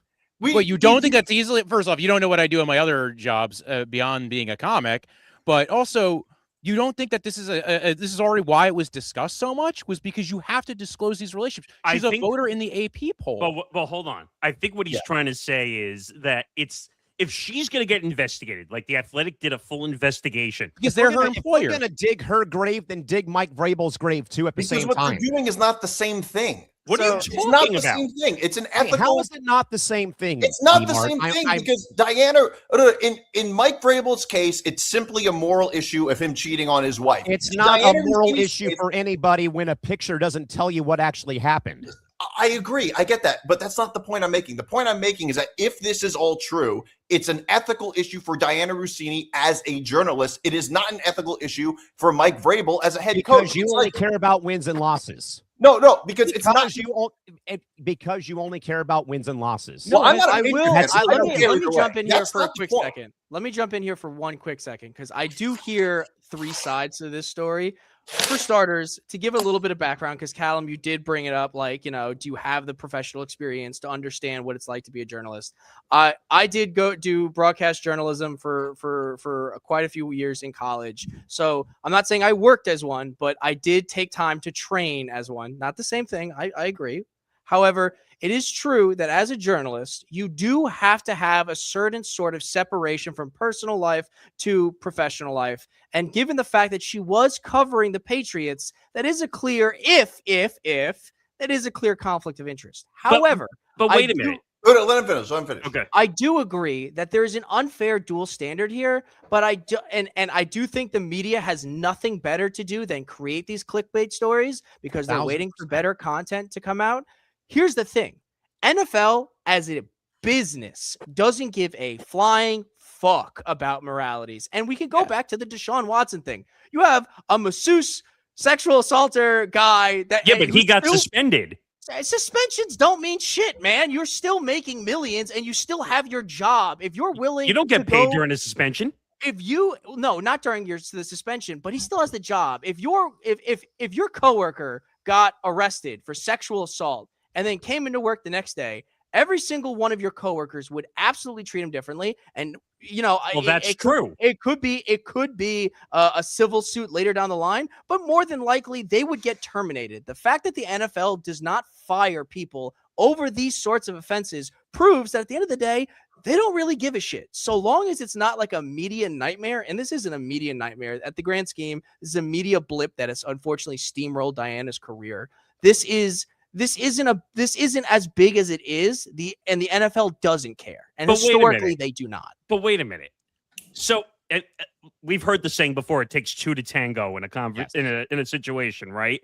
So if she has 50% of this situation that is going on, let me think about it. Oh, Vrabel was also in this situation too. So why is he not being dragged into an investigation? What's the investigation at its core? Here's why. Diana Russini's employer, The Athletic, or the New York Times, New York Times, Athletic, New York Times, they're in charge of Diana Russini, and they're the ones who did the investigation. Mike Vrabel has nothing to do with them. That's why they don't answer to the same people. That's the difference. I'm saying the Patriots should be doing an investigation. He should be sitting on the sideline until the facts come out, whether it's guilty. But here's my question: what is the value of an investigation? Because let's say, argument's sake, they did cheat on each other's spouses. What the fuck are the Patriots gonna do to their coach of the year who has a really great future with the team? Hey man, Wait, I'm sure there's a Bible verse in there somewhere where you don't cheat on your wife, right? Okay, good. Let's get him this season, guys. The Patriots as well too have gone we've been involved with so much shit. This is just nothing new.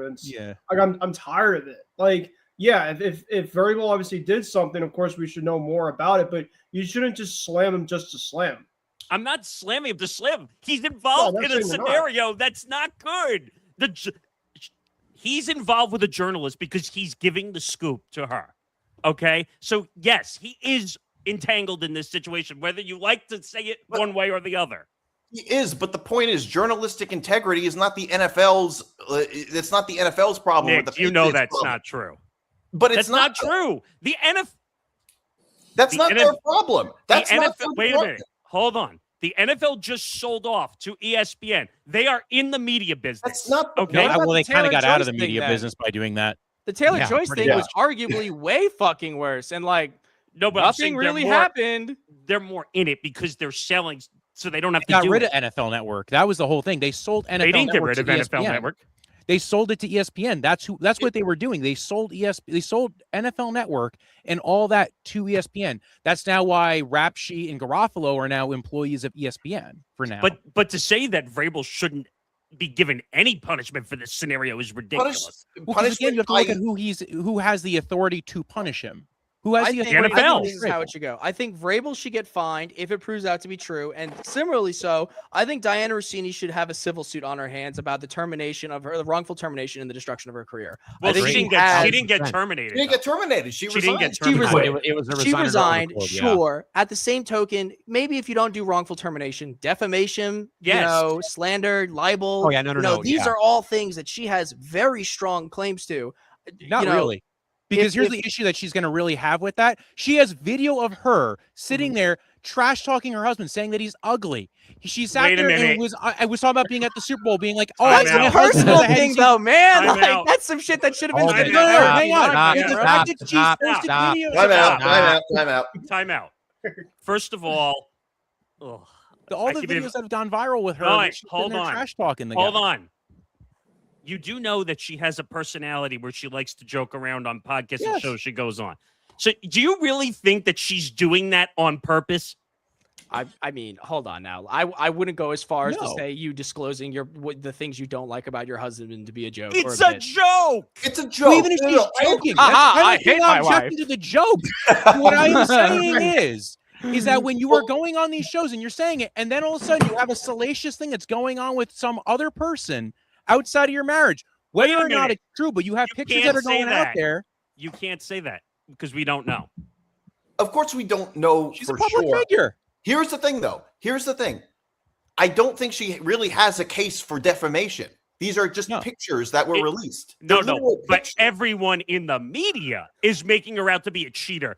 On press row, Callan and I played a ton of videos from big media personalities that are saying it looked like a romantic relationship. Yes, you can say that. You and can no, say you it looks- can't. Yes, Do you know can. what the elements of defamation are? Defamation? You can say it looks like No, you this can't. is happening. You Yeah, you can't. can. You can't Especially necessarily because she is say. a public figure, you can. Because you if you're a can't. public figure, you have to prove actual malice. Actual malice means that you knew or should have known that it was false. With these pictures, there's no way to be able to say that you knew or should have known what you're saying is false. That she was Walter, having a He's relationship correct. with somebody else. He's 100% correct. Walter, there are people going around, big name sports media personalities, and saying that she's a cheater, that she had sex with him in that hotel. There, unless you're a PI inside that hotel, you would have no idea. You And you can't say it. What people are According- saying You is don't have to know. The fact that you have these pictures out there, you can make conjecture because she is a public figure.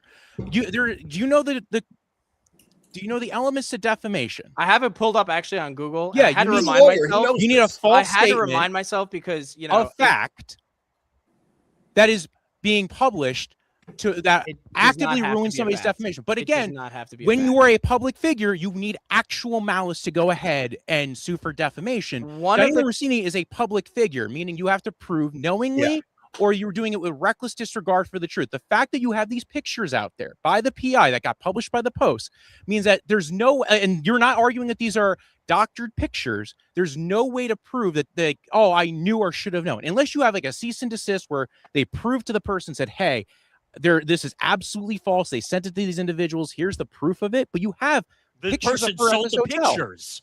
The person sold the pictures. So you're saying the pictures are real, though? So unless you're trying to sue the person who Right. made the pictures, and When you're did saying I these are say the fake pictures were real? You're saying the pictures are real, fake? right? I said I don't know, but they were.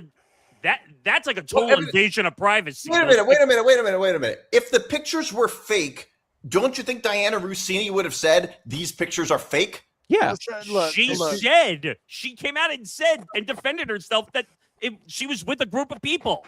But she didn't say the Okay. pictures were fake. okay, look. And then the Athletic did Whether an the veracity of the investigation. photos aside, going back to the whole defamation thing, it's not just a fact. If you can prove that a false statement was communicated at least one other person to one other party, that can include spoken words, written posts, social media, emails, or broadcast or media that did cause a harm to your reputation, you can in fact sue for defamation. You do have the grounds to do it. Yes, and you have to prove that it was done with knowledge or reckless It does disregard for not the have truth. to be done with intention for you to Yes, get it that. does. Yes, it For does. a public figure, it does.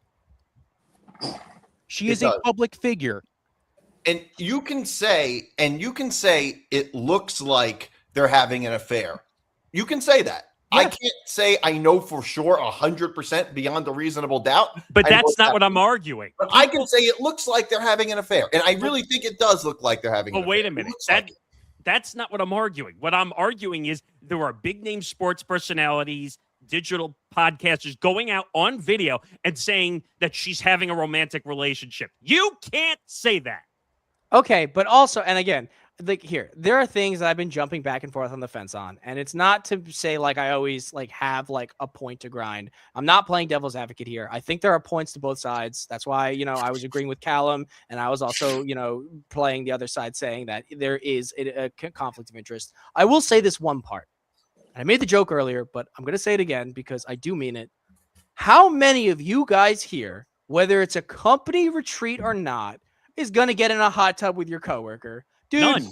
Zero. like, make it make fucking sense, man. You can't be like, oh, it's like the Coldplay concert all over again. Sense Oh, to me. right, team building exercise at a But- Coldplay concert. Come on, Wait a man. minute. But wait a minute. We see this before, and I don't agree with it. A lot more now you see NFL personnel hanging out with media. I don't agree with it. Let me be very clear about that. Yeah, 100%. Because that's crossing the line in every way, shape, or form. 100%. That they're hanging out in a hotel. They shouldn't be doing that. But there were people going around and saying that, you have to assume that because they were in an adult's hotel, they are having sex. You can't say that either. Oh, and I think that's the perfect defense of Diana Russini, is that there's no such thing as journalistic integrity in sports media. You look at Adam Schefter, he got caught sending an edit of a tweet Right, to an agent that he was like doing he was doing, and he's like, he was making sure, he said, Mr. Editor, check out this tweet. The Commanders. The Commanders. So yeah, it happened with him. Schrager was at McVay's wedding, so they do have personal connections. That's the defense of Diana Russini, where you sit there and say, bullshit. There's no such thing as journalistic integrity in sports media. None of you guys have integrity. You look at almost any beat reporter. But here's the thing. I think this is where the Athletic tries to distinguish themselves, where they say we are the ones who have journalistic integrity. If you look a lot like their beat reporters tend to be a little bit better. I don't know. Like, it depends. If that's their argument is, hey, we're associated with the New York Times, as if that really mattered, but that's their argument is, hey, we're actually a journalism organization, whereas ESPN is Fox News. Like, that's what the argument would be, is that we're not the same people. ESPN, they're talking heads, it's all opinion, whereas like we're the New York Times, we're the Athletic, we have journalistic integrity, and I think that's what they're going to probably that's the difference between these. Well, here's the thing. That's a good way to put it, though. Here's how I'd put it, though, and that's 100% true. But I don't think that Peter Schrager going to Sean McVay's wedding is the same thing as a reporter having a sexual affair with a coach. But wait, but again, we don't know that. I'm just saying, if it is the case. Well, that's also why the Athletic was doing an investigation. Well, too. Exactly. Here's where I can defend your guys' points on one front. The Athletic was too quick to defend Diana Russini without doing an investigation. 100%. Because they put out, because I think what Nick and I had said on Press Row last Wednesday was, anyone who's taken PR in some way, and I've worked with PR for my whole announcing career. Yeah. Nick, Morganson has. DMart may have in some capacity. I'm sure all of us have, though, in some capacity, some way. Is that when this sort of thing happens, you simply say, we're doing the investigation. We have no comment at this time. We'll get back to you later, time and date. But they jumped the shark on this so badly. It was pathetic. Well, Ginsburg, the head editor, came out, in 10 seconds flat after the story broke out and basically said, oh, we're defending her. Basically, because she's the top insider at the Athletic for the NFL. And then that kind of led to an internal rift between the rest of the newsroom when it came to the Athletic the next day, they said. Then you have external agents, like that one sports journalist who couldn't keep her fingers USA off. Today? Yeah, could not keep her fingers off. Canned. Yeah, that shit came straight out the belt. She was ready for that. She had it loaded. She's an idiot. And she doubled down on it too. After she got fired, she was like, I'm sorry I got fired for this, but I stand by what I said. And here's my thing. I did a deep dive on her. I wanted to see if she held the same attitude when the Taylor Joyce crap happened. Yes. And no tweets, no nothing, None. no about how you're degrading women everywhere, and you set us back decades. None of that shit. So it's that was the Nancy Armour story that was in USA Today too, about how that, Nick and I talked about that too last week on the show too. That she said that she basically destroyed every woman's reputation in the sports media field, which I think is outrageous in every way, shape, or form. That's That's absolutely wrong. Like you can't associate just because one person does one thing bad, that doesn't make the whole group bad. Right. And I think that was unfair by her for sure. And by the way, I'm in the process of getting her for an interview for our PR show. Hopefully. Who again? The USA Today writer that got fired for making her statement on Russini. Fraud Christy or Floyd. Christy Fayed, Floyd, I whatever her think. name is. Christy Floyd. Christy Floyd. Yeah, That's what it is. Yeah. She was a freelance writer for USA Today, and she basically took a dump on Diana Russini, essentially. And I also think I saw that Britt McHenry, I think, who used to be on ESPN, Yes. also in a way, Yeah. yeah, she also voiced her, I guess, her celebration about Russini's resignation too. This is so wrong. Like, and this is the point I made when this story came out.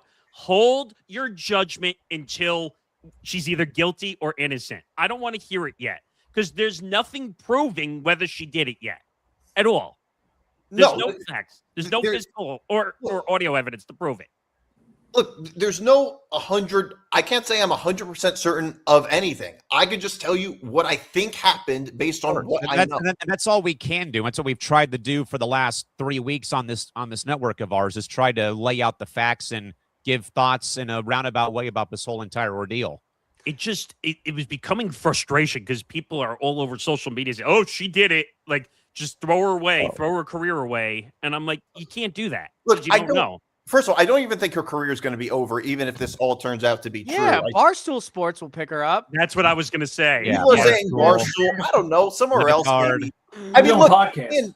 Brian Williams, the TV host, NBC. he was caught, Yeah. on the NBC guy, he was caught lying, like making up stories, and he didn't War stories, yeah. He just signed a deal with Netflix to do a podcast. Exactly. So I think she'll be fine, even if all of this turns out to be true. I think she'll end up okay.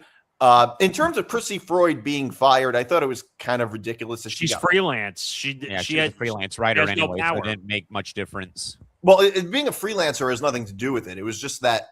I mean, Of she course was. it does. It was, yeah. Oh, you're commentary. saying because she's not under contract? Correct. Oh, I see what you're saying. So Yeah, she's because basically a, what do they call they that? don't have to pay a buyout or anything. Yeah. So basically, she's there until the company says we don't want you anymore. Essentially. But going back to the whole, like when I was saying that it's an ethical one-way street, I'll give you an example. My good friend is a broadcaster, and he used to announce women's volleyball games when he was at Penn State, and he was told that one rule: don't bang the players. Really? said it just That's like really that? what they said to That's him? the only Yes. rule, eh? Yes. Okay. And here's the thing: if he had done that, he would have lost his position as the broadcaster. Well, obviously. What would have happened to the volleyball player? Nothing. She should get in trouble too. He wouldn't have gotten in trouble. Ah, God. I mean, He wouldn't have. To If what that had happened, extent, man? To It what wouldn't have been the same extent? thing because as a broadcaster, it matters that he bangs a player. You don't but think as a that's breaking volleyball rules player- from a No, school no, no. standpoint? I No, just what I'm look, saying is that as a broadcaster, it matters if he has sexual relations with a volleyball player. It doesn't matter if the volleyball player has sexual relations with the announcer because it's an ethical one-way street. It's D-Mart, ethical. Wait a minute. It's time not out. the same thing. Hold it. Hold the line. All I have to tell you is look up Tyler Summit, Pat Summit's son, who banged one of his players and got her pregnant and lost his job. What And also, You're- can I Yeah. say something else too? Yeah, From a standpoint- exactly. So But wait a just- minute. Wait a minute. So players sign agreements when they come on to be an athlete for a team, right? They have to Right. follow the code of conduct. right. You're telling me that's not in the code of conduct Well, I'll rules? give you a better one. No. Right? A therapist and the patient. If a therapist sleeps with their patient, that's really fucked up for the therapist. They're going to get in a lot of trouble. Nothing's going to happen to the patient, That- man, that's because actually they a have a better different example. stake in the game. It's a one-way. like- It's an ethical one-way street. It is. And like, look, I can agree with you that that's kind of bullshit. Sure. But at the end of the day, like, if you are going to penalize somebody for cheating on their spouse, hypothetically, Nobody's or being this penalized for particular cheating on their example, spouse. just sleeping. No, going back to the Vrabel Russini thing versus, the volleyball like story, say like you are going to get in trouble, what are they going to do? Are they going to sit down in front of you and be like, look, listen, you couldn't keep it in your pants. That's a $50,000 fine. Let's not see it happen again next season. Like, it's like you can't put a price tag on coitus. I'm sorry. It's just like there's no way that's going to work. But you Also, can't- Robert Kraft knows more than anybody not to shame what people are doing outside of their marriage. Yeah. Wow, brother. There's some massage parlors down in Miami that have some opinions here. No, I get Wow. that. Obviously, well, that was a federal crime what he did. But Yeah, he got indicted. He actually got indicted. actually- so- He got in real Was that trouble. a massage parlor? Was it a spa he went to? What was it it again? was a massage parlor. It was an illegal operation. That's what it was. What is It with was the the happy NFL and ending these fucking situation. massage parlors? Like if You you're gotta dude, relax. you know what? Revolutionary. The Eagles, they have a jail cell in the bottom of their stadium. Yes. Maybe just throwing this out Hey. here, they should put a brothel in there too, so the Oh. players could get in trouble inside the stadium. I don't know, man.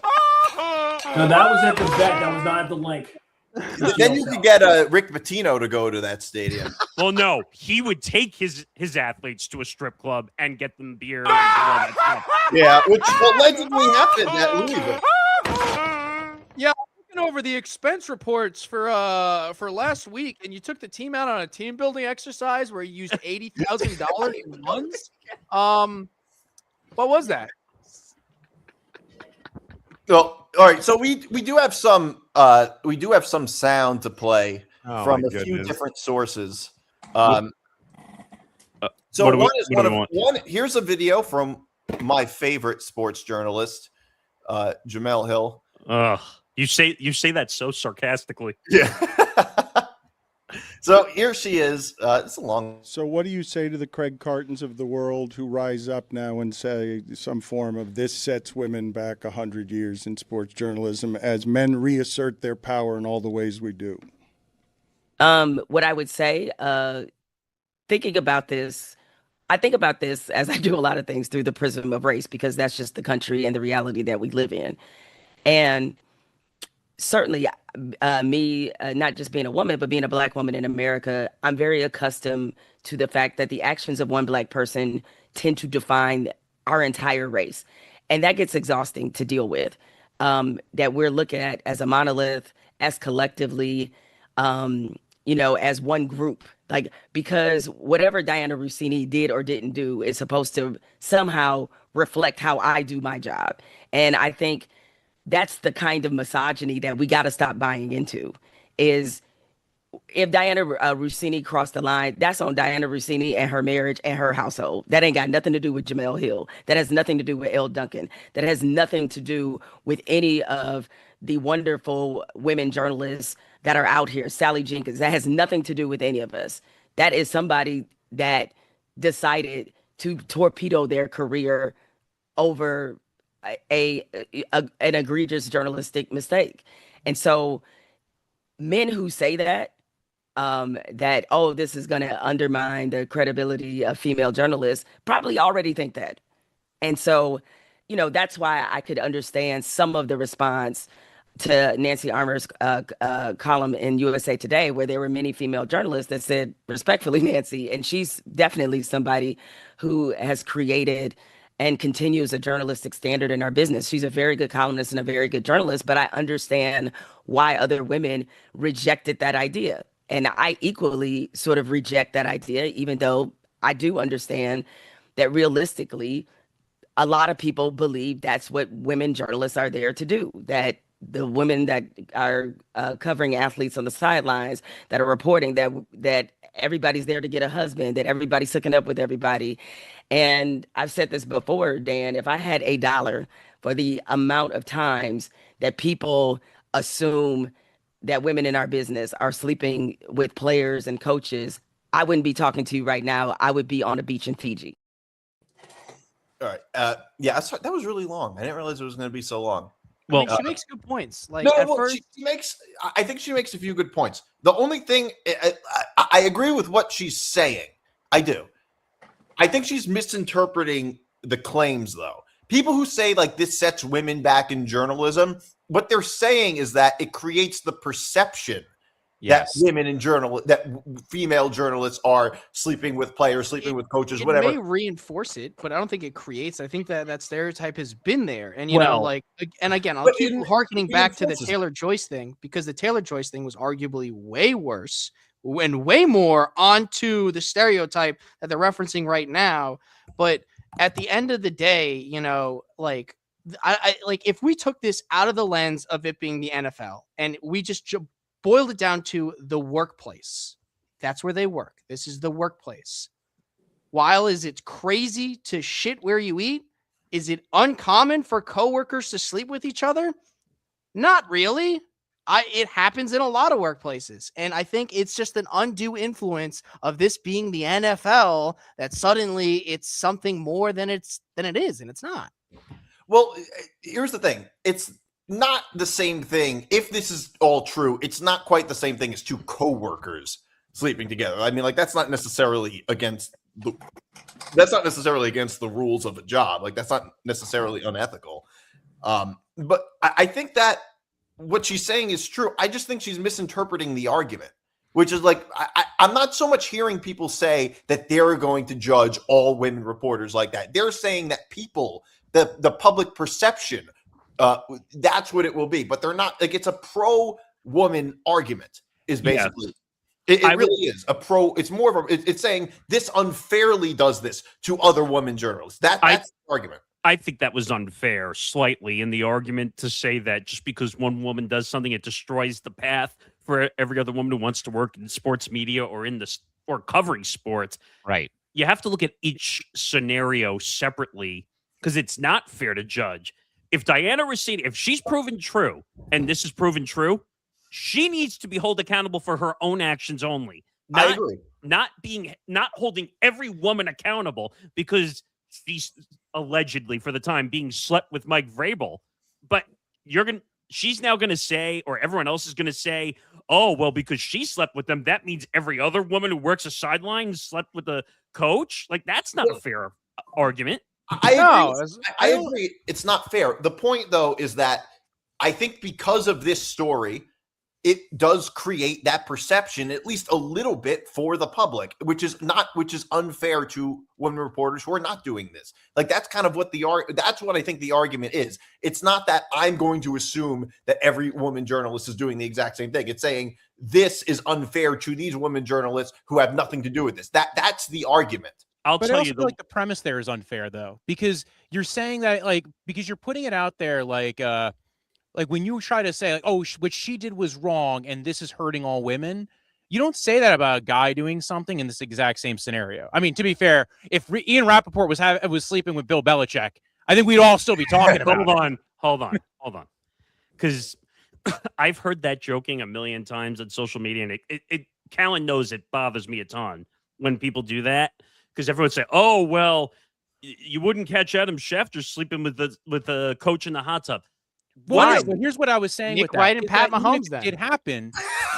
Even if it did happen, that was a good one. Sets back men. You wouldn't say this sets back male reporters. No, I agree with you. I'm not talking about that part. I'm saying I'm getting annoyed with people are saying, like, I said we should be treating, if Adam Schefter, like what happened with the Commander's story, where he basically handed the story over to Bruce Allen.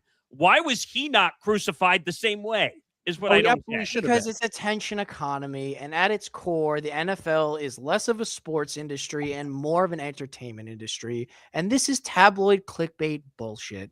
And you also have to consider that the average viewer, the average age of the NFL is older men. And this type of shit is right up their alley. That's why anytime a picture of Jordan Hudson and Bill Belichick comes on, you get a bunch of hell yes in the comments section. It's like, it's dumb, but I don't know. You get more hell no's in the comments. I say more hell no's from our generation, 100%. But from dudes that are AARP members, you get a bunch of hell yes. Well, it's funny you bring up Jordan Hudson, and I bring this up every time someone mentions Jordan Hudson.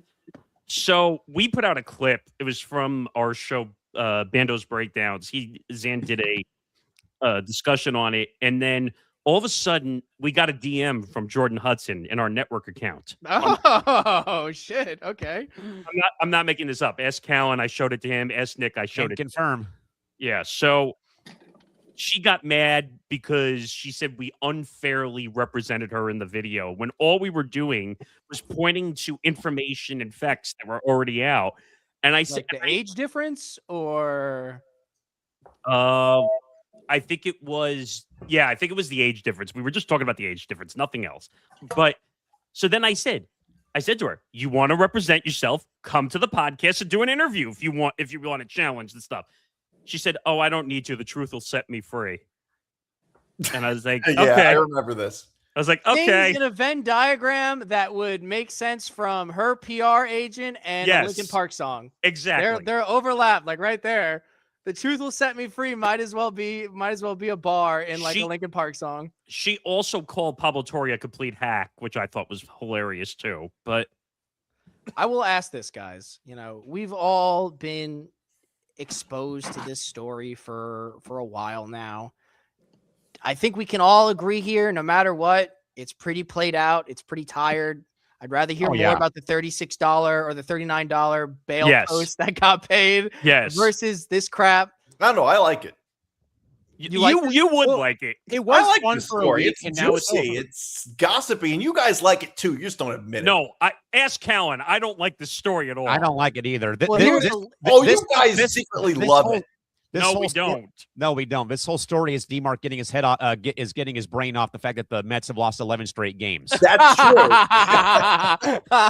Listen, this is the litmus test. Not totally fair. No, totally, not totally unfair.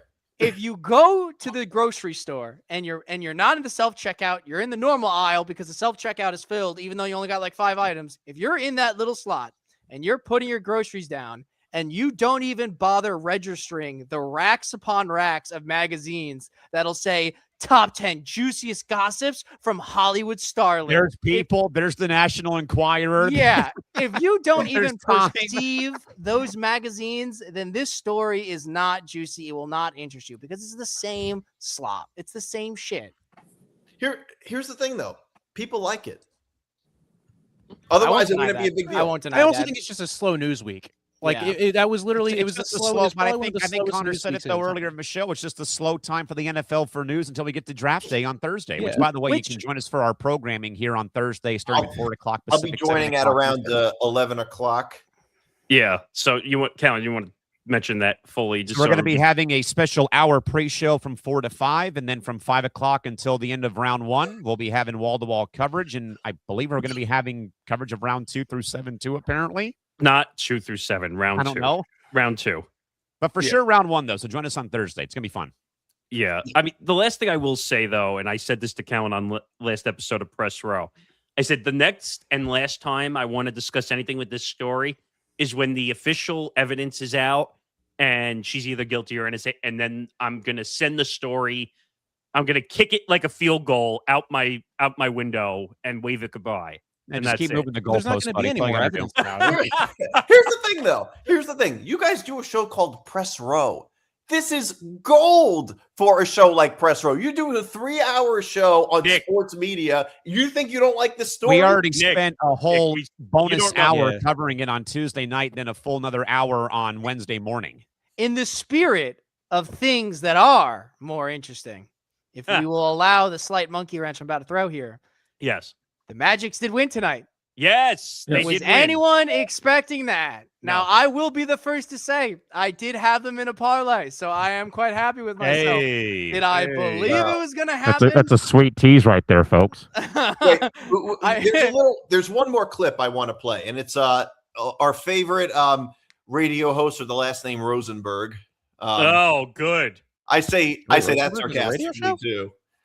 Here's Peter Rosenberg. By the way, a different Rosenberg, Sid Rosenberg. I'm gonna have to block him. I was co-workers with him for 4 years. Did you actually know him? What? So I'm gonna have to block him from social media because now he jumped on the Yankee fan the bandwagon. Yankee bandwagon. Yes. Because Why are he you a just met- Yankee fan right now? Hugged Mamdani. Yes. Oh, that's Connor, right. did you hear this story that Mandami hugged Mr. and Mrs. Met and it led Yeah, to a and he jinx? immediately changed jerseys. Man, I saw the thumbnail for that story, and I was like, I don't even have to go Wait. on this guy's Facebook to know that his profile picture is him with sunglasses sitting in his car. Yes. Wait, so here's Peter Rosenberg talking about Diana Russini. I thought it was an interesting take. Is a little shoestring. Diana, listen. Easy. Take your time. Listen, you're working your way back. Whoa. Yeah, no. Hopefully, you look at some point you should be able to crack a smile about this. And men are just, men, y'all are just weird. Well, the anger from men online. No, it's crazy. No, it's and there's another weird part. Since we're on ELR, I can speak honestly. Like, Diana's kind of hot. She's got like a dope body, and people always have known that about her. Like, their pictures are prior to this, if you looked up her name on Twitter, what you'd see, Lou, I'm not speaking out of school, right? Would probably be pictures in her wearing outfits and be like, oh damn. And I feel like because men are weird, that factors into their obsession and anger with these stories. Sometimes the attractiveness of the person actually gets these weird incels more angry. All right. He's the weird guy, right? In question? Like, he's the weird dude that they were talking about? Yes. That was weird. That was a weird ass bit where you spend half of the, let me just say something. Diana Russini's pretty hot. Like, that's all I took away from that. Well, Rosenberg is a political hack himself too, but just, I mean, that was a little weird. Him just say, oh, well, she's hot, and that's why everyone's reacting this way. Yeah, I don't think that's why. I don't think anybody's angry about it. I think it's more of like everybody's laughing at her. Like, that's the more accurate way of putting it. I don't think anybody's legitimately mad. I think they're just like, the joke is on her. She's the one with the dunce cap. It's more likely that. I don't know if anyone's laughing at her. I think they're just surprised about the story more than anything. It's more like pointing and shaming. It's not about like, I don't think anybody's like mad, really. So Schadenfreude. Maybe her husband. There's one more question I want to ask Walter, though, because we were talking about defamation, all this stuff. So you obviously know the Portnoy Business Insider story, right? Not full. What's the detail? Oh, there were some. They published a story where he was like accused of sexual assault, essentially. Yeah, sexual abuse, and he went and fought it to the point of defamation. Of course, they said he couldn't because he's a public figure, but I think that was a public story for a long time. But he's arguing because it became more into attention that it wasn't fair in his defense because it made the story more public and less able to be defended. So making something that's already a thing more public is not going to be a good cause of action, because if it's already out there, you have a hard time differentiating the fact that it existed harming your reputation, right? This happened in the Afro Man case, right? This is the Afro Man case a couple weeks ago. Lemon Pound Cake, the guy goes, they have a song that goes off. It's the Lemon Pound Cake song. There's another dude, there was a cop that was, his brother was accused of being a pedophile, had the same name, was also a cop in the police department. And in one of the songs, he says that, he kind of made a post and, hinted at like them stealing and one of the cops being a pedophile. So with that, first off, there was money that went missing. So you had a reasonable, even if you weren't going to go by the public, the public figure standard, which they absolutely were because they're cops.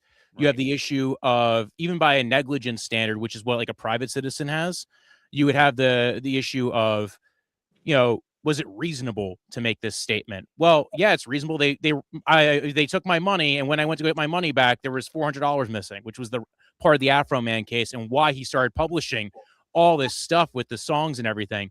The other thing is one guy was saying, oh, well, you're calling me a pedophile, which is like, there is a thing called the defamation per se, which is like, you don't have to prove damage because what you're basically what you're alleging is so salacious, like you're doing a crime.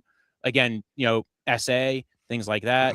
So, but in that case, he had a brother with the exact same name who was also a cop, and he already had people asking questions about it. So when Afro Man started making the song about it, it's very hard to differentiate those damages. So, if you're Portnoy, who I don't know the facts of the case, if you're saying like, oh, this was already a thing that was out there, how do you differentiate this existing story just because it got more popular? If it's already out there, somebody can rely on the fact that that existing story is there and just publish it more. That's giving you the negligence standard. But I think what Business Insider was claiming is they're saying, oh, they could publish the story because he's a public figure. Yeah, they're republishing it because they can rely on that pre-existing story. Oh, that's so ridiculous. Because the already existing story was out there, right? Like if you are, say you have a story out there that somebody relies on the news blotter, right? And again, this is like like every town has like a news blotter kind of thing, and it reports like, oh, like drunk driving, things like that. If that news blotter goes out and then somebody, another news organization relies on that news blotter, it was like a police statement, they put it out there, them relying on that if you're a public figure is a little bit, they have that, oh, wait, they're a public figure. We didn't know we were relying on this. They're, this is a politician. It becomes, these are all very fact-specific scenarios. With Portnoy, he's a public figure. If this information was out there, the story was already out there, they just republished it. It's really, if you're the other organization relying on it, they just say, well, we didn't know it was wrong. We didn't know it. We weren't publishing it recklessly. We were relying on another information source. It's like the BP "We're sorry" apology video. Right. We're sorry. The story is just basically the accusation because it says like it's just like young women say they met Barstool Sports founder Dave Portnoy for sex and it turned violent and humiliating. They're saying these women are saying this. Yeah. Like that's really all. Can they say that though? Yes, because they're reporting on allegations coming from these women. There's no way of them knowing for sure. If that's the standard, you can't report on any sort of allegation. Well, the people to sue would be the women because they're the ones who are, if they should have known or knew that these were false statements. But the thing is, these women probably don't have a lot of money. So there's not really a point to suing them. The reason why you're suing the news organization is they have insurance, they have money, you could sue them, and it's a little bit easier to go ahead and sue them. Because it's like, oh, wait a second, they have big pockets, right? Like New York Times has probably some money to throw, pay out if they get, accused of defamation. They also have a lot of lawyers and insurance. So they have E&O and all that stuff. All right, we can get off this story. I think we spent too much All time on it. So can we get to the New Jersey Transit story? Sure. Yeah, Callan and I did a number on this already. All right, so now it's time for the bottom of the barrel segment. New Jersey Transit announced that round trips are going to be the price of round trips to the World Cup game matches at MetLife Stadium will now be above over $150. What? Yeah, I mean, a lot of money. By the way, I don't know if you guys. I mean, I know I'm not the only. I think I might be the only one on this panel from New Jersey. Well, I'm from Jersey too. Yeah. Okay, two of us. I'm from Long Island. My girlfriend's from Jersey. I've had to use New Jersey transport. Okay, you know what I'm talking about. You know where I'm going. I think. Look, this is just bullshit, is what it is. And It's a I would money be grab. more okay with it if the money went back into the transit system so it could make it better, cleaner, improve it, like any of the above. Work. But wait a it's minute. not. But I don't think that's the right part of the story that we're focusing on because they're charging $150 because the World Cup, which is going to make $11 billion off this, is not willing to subsidize for rides so that people can ride for free. But instead, we're going to charge $150 and take advantage of customers. Well, from a business standpoint, why would you? Like let's take what you should do as a sports organization out of the equation. Let's take the love of the fan out of the equation. As a sports organization, as a state who wants revenue, as a chance to actually get a real surge of money in where budgets otherwise might not have had it. What else are you expecting? And my whole gripe, again, as I said, is if the money that the New Jersey Transit was collecting would be used towards the betterment of the transit or for the betterment of New Jersey as a whole, because it's a state-run thing, it's not a private organization, fine. But it's not. It's gonna disappear in some pocket somewhere, and some father of three who was really looking forward to bringing their 4 kids to go see their first World Cup is gonna have to lay out almost like a father of 3 or a father of 4. 3 or 4. You don't know. I mean, I don't feel bad for the person going to the game because you already are spending a lot of money to go to these games. The problem is the people who live in New Jersey, who are commuters, who are going into the city, who use this as part of their daily lives, who, again, they're used to paying, whatever their round trip is, $12.50. $15, whatever $12.50. their total round trip. $12.50. Sometimes you currently. prepay it, so you have the monthly pass or whatever, so you're cutting down your costs. But they're the people who are getting screwed if they have to go into the city on a day where, oh, by the way, we went ahead and had the FIFA World Cup going on. Instead of it being $15, it's $150 to get into the city. Congratulations. Have fun trying to get to your job today, folks. Well, they did announce, though, that they have to close Penn Station 4 hours before the game. They did announce that. Wow. So here's the deal, Nick. If you have to go into the city, you're fucked. I drive. Yeah. I'm just saying. Look, Ricky Bobby, I'm a driver. No, but you're going to get He's a lot Ryan more. Gosling. All he does is drive. But wait a minute. You're going to get a lot more driving commuter traffic, though. That's a good point. That's a good point. It probably will. I mean, here's the thing, though. Here's the issue. The issue I really think is politicians, because of course, it's not really FIFA, because I don't know. Well, it's a little bit FIFA, but I mean, ultimately, New Jersey didn't have to agree to anything. They could have said no. They didn't have to agree. Then Connor's point goes out the window for them getting the revenue then. No, but the point I'm making is that New Jersey agreed to this deal, and that's really ultimately who I think is at fault. But and here's the thing.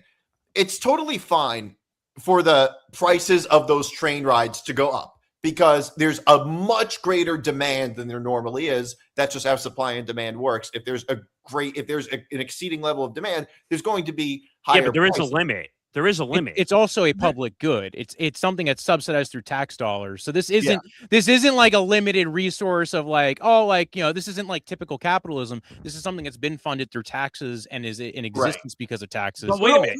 Hang on. Time out. David, how about your thoughts on this, though? Because the World Cup's also going to Philadelphia. Yep. Well, first of all, no, nothing should go up 700%. That's what this parking is. I was going to say that. In regards to it's FIFA, and this is my opinion. FIFA's, and there are people that said this to me too. FIFA's corrupt. They always they have been. They always will be. I agree. I still remember the Stream East debacle. I could not believe that a private organization had enough pull to rent Egyptian special forces to personally go SWAT this fucking location. In a vacuum, that sounds like some shit out of a cyberpunk dystopia movie. Yes. But it's FIFA. So the whole thing with the World Cup is this. I mean, they first said here about banning tailgating. Good luck banning tailgating in the city of Philadelphia. That was a rumor. Oh, yeah, true. No, they did. And then they go, no, we didn't mean service. We meant something else. They more said, we're going to throw in the local people. And everybody's just like, try and ban it in general. Good luck with that. They can't even ban murder in Philadelphia. They're trying to ban tailgating. I was actually asked to work it, but they were like, we don't have anything in the press box. Cheapest ticket was $900. And $900 upstairs. Not counting the parking and I think. And the only thing they're going to profit in Philly is they close the bars now till 4 a.m. That's what I'm talking about. They're closing everything around New York, New Jersey, and Philadelphia. And what I read though is that it's 50,000 limit inside the stadium. That's not good though, because I've been to the city of Philly a few times, and I'm not saying Always Sunny in Philadelphia is startlingly close to what Philadelphia is like, but I will say this. If the bars do not remain 24 hours like they normally are in Philadelphia, Philadelphia will turn into fucking Gotham real quick. No, like it hasn't already? Well, no. Right now, it's just good old Philly. You close the bars, you close the liquor source. But the bars usually local here are closed at 2. And then Shapiro was all for the 4 o'clock. It's like it'll get business up, it'll get this, blah blah. I just want to see what countries are, like I said, where they're coming from, the Philly and that whole thing. I know there's going to be somebody's going to get their ass kicked by a cop. So it'll catch it on video. It's just going to be ugly. I personally didn't want the World Cup here. They were asking me to work it. So on July 4th, like that one, you're going to have that downtown at the complex, and then you're going to have the stuff at the art museum with fireworks. Philadelphia's going to burn that night. You're gonna have a security nightmare with all that stuff. And David, imagine if Team USA gets to that game in Philadelphia on the 4th of July, though, if they get out of the group. That's going to be I can see it now. And then let's add more to it. Imagine if Trump shows up. Oh. I can see it now. Frank and D try to streak in the World Cup. and then it just goes right into the intro music.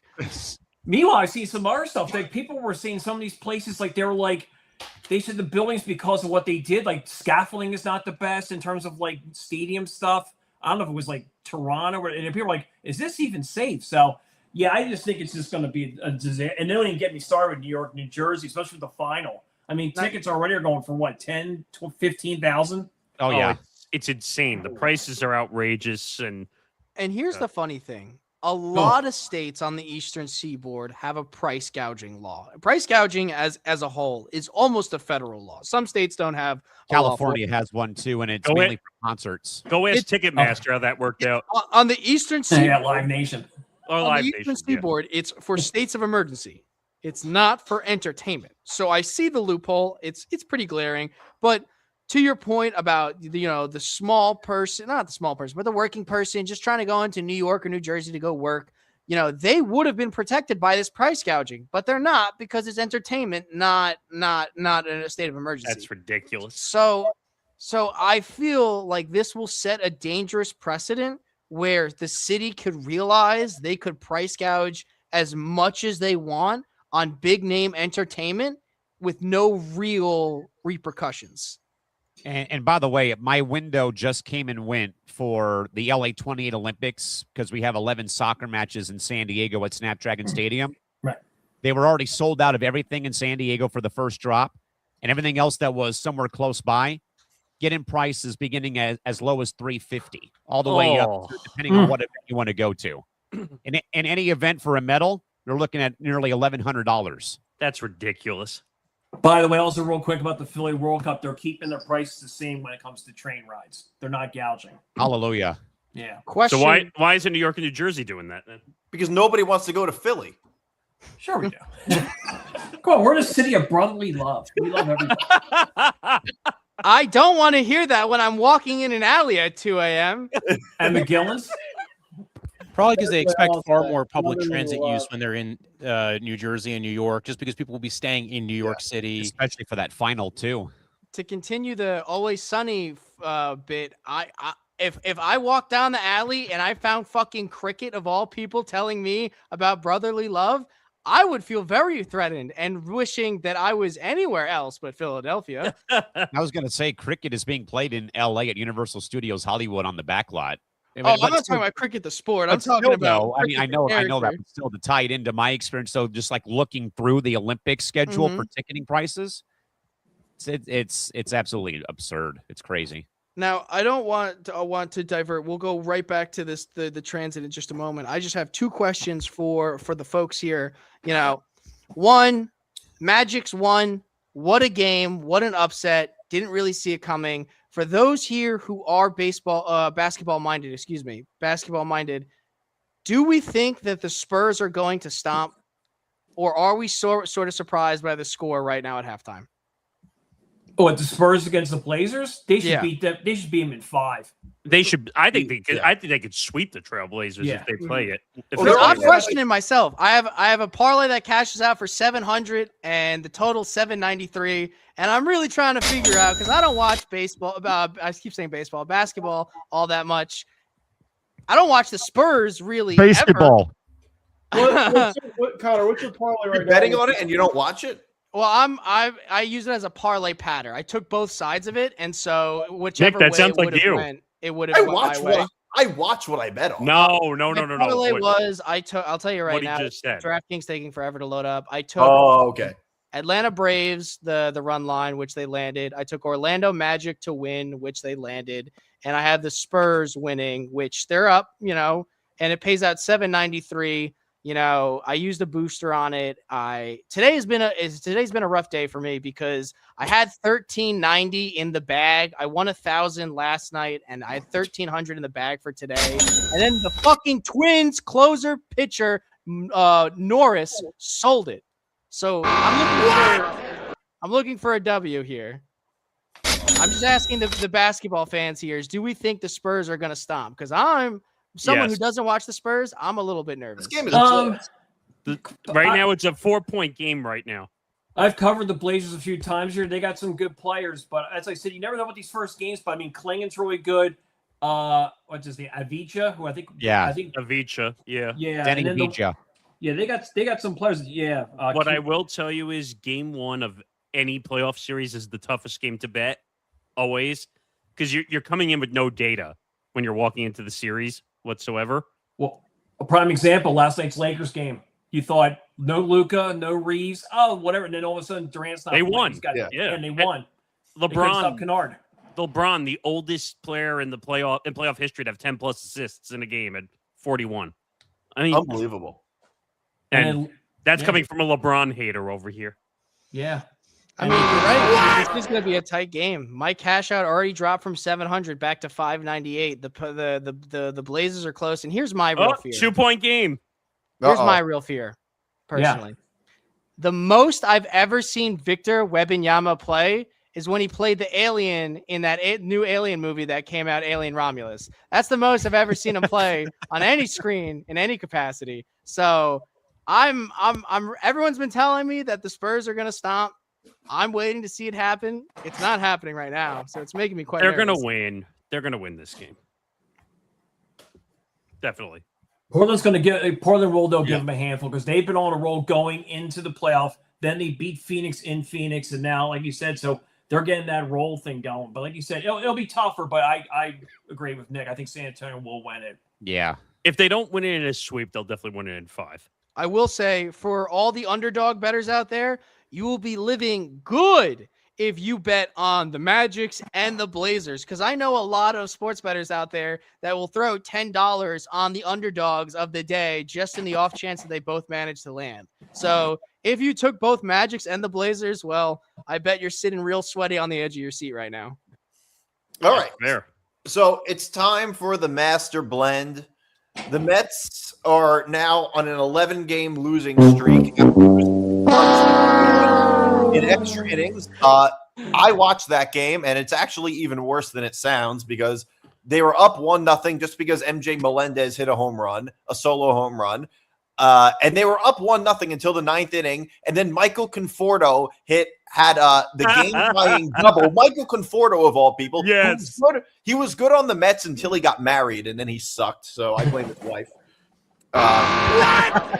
You know what? You know what's more entertaining? The Frank the Tank videos after they lose. Yeah, that's true. Yes. So now the Mets are on an 11-game losing streak. Right.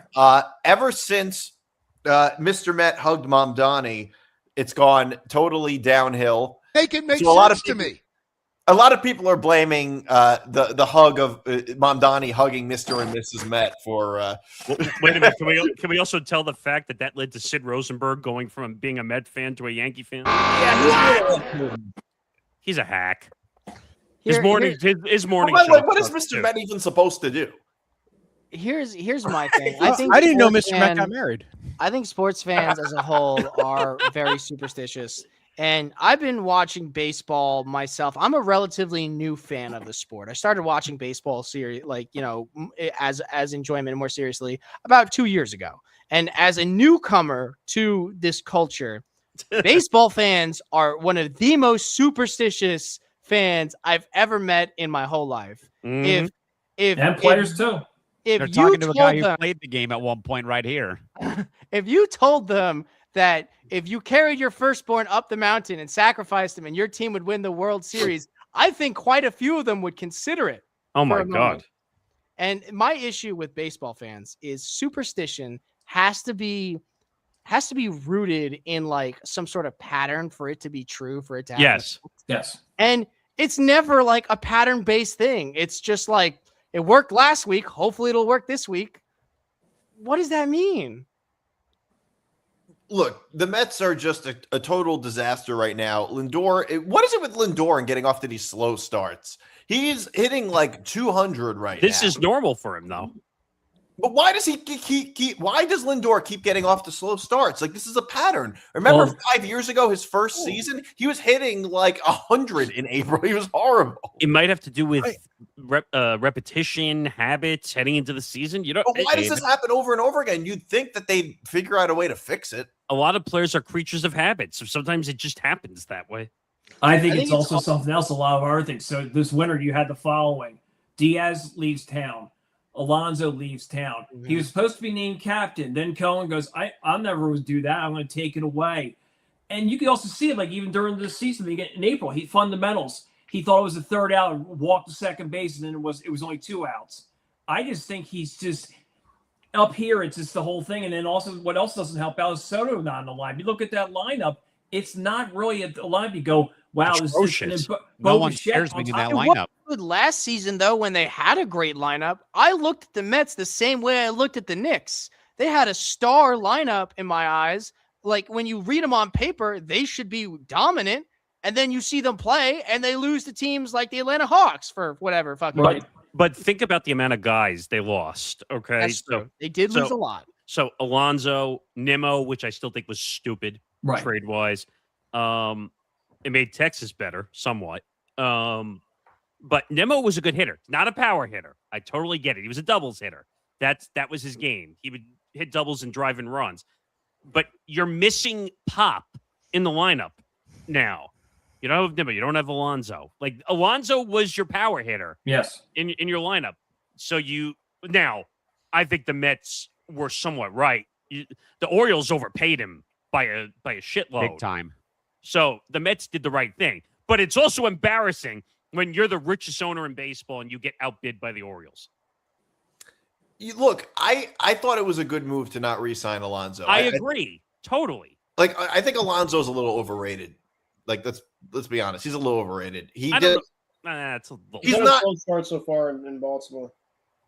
He's striking out a lot. I know that. He's been struggling in Baltimore. Yes, he has. So I noticed he's hitting for more power though. Their hitting coach is trying to make him become more not a power hitter right now. He has 2 home runs this year.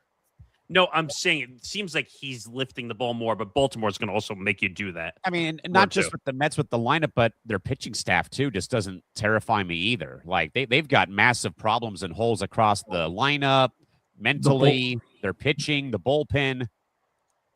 Well, nothing right now is working for the Mets. It would have been a waste of money if Alonso had the season if Alonso had the season with the Mets right now that he's currently having in Baltimore. We'd be pissed that we gave him the contract. All right, that's a fallacy of a predetermined outcome. No, I'm just saying I'm not saying it's a predetermined outcome. I'm just saying if that is the case, if that were to happen based on how he's playing now, we would all be pissed about it. Oh yeah, if he had the identical season, yeah, sure, 1,000%.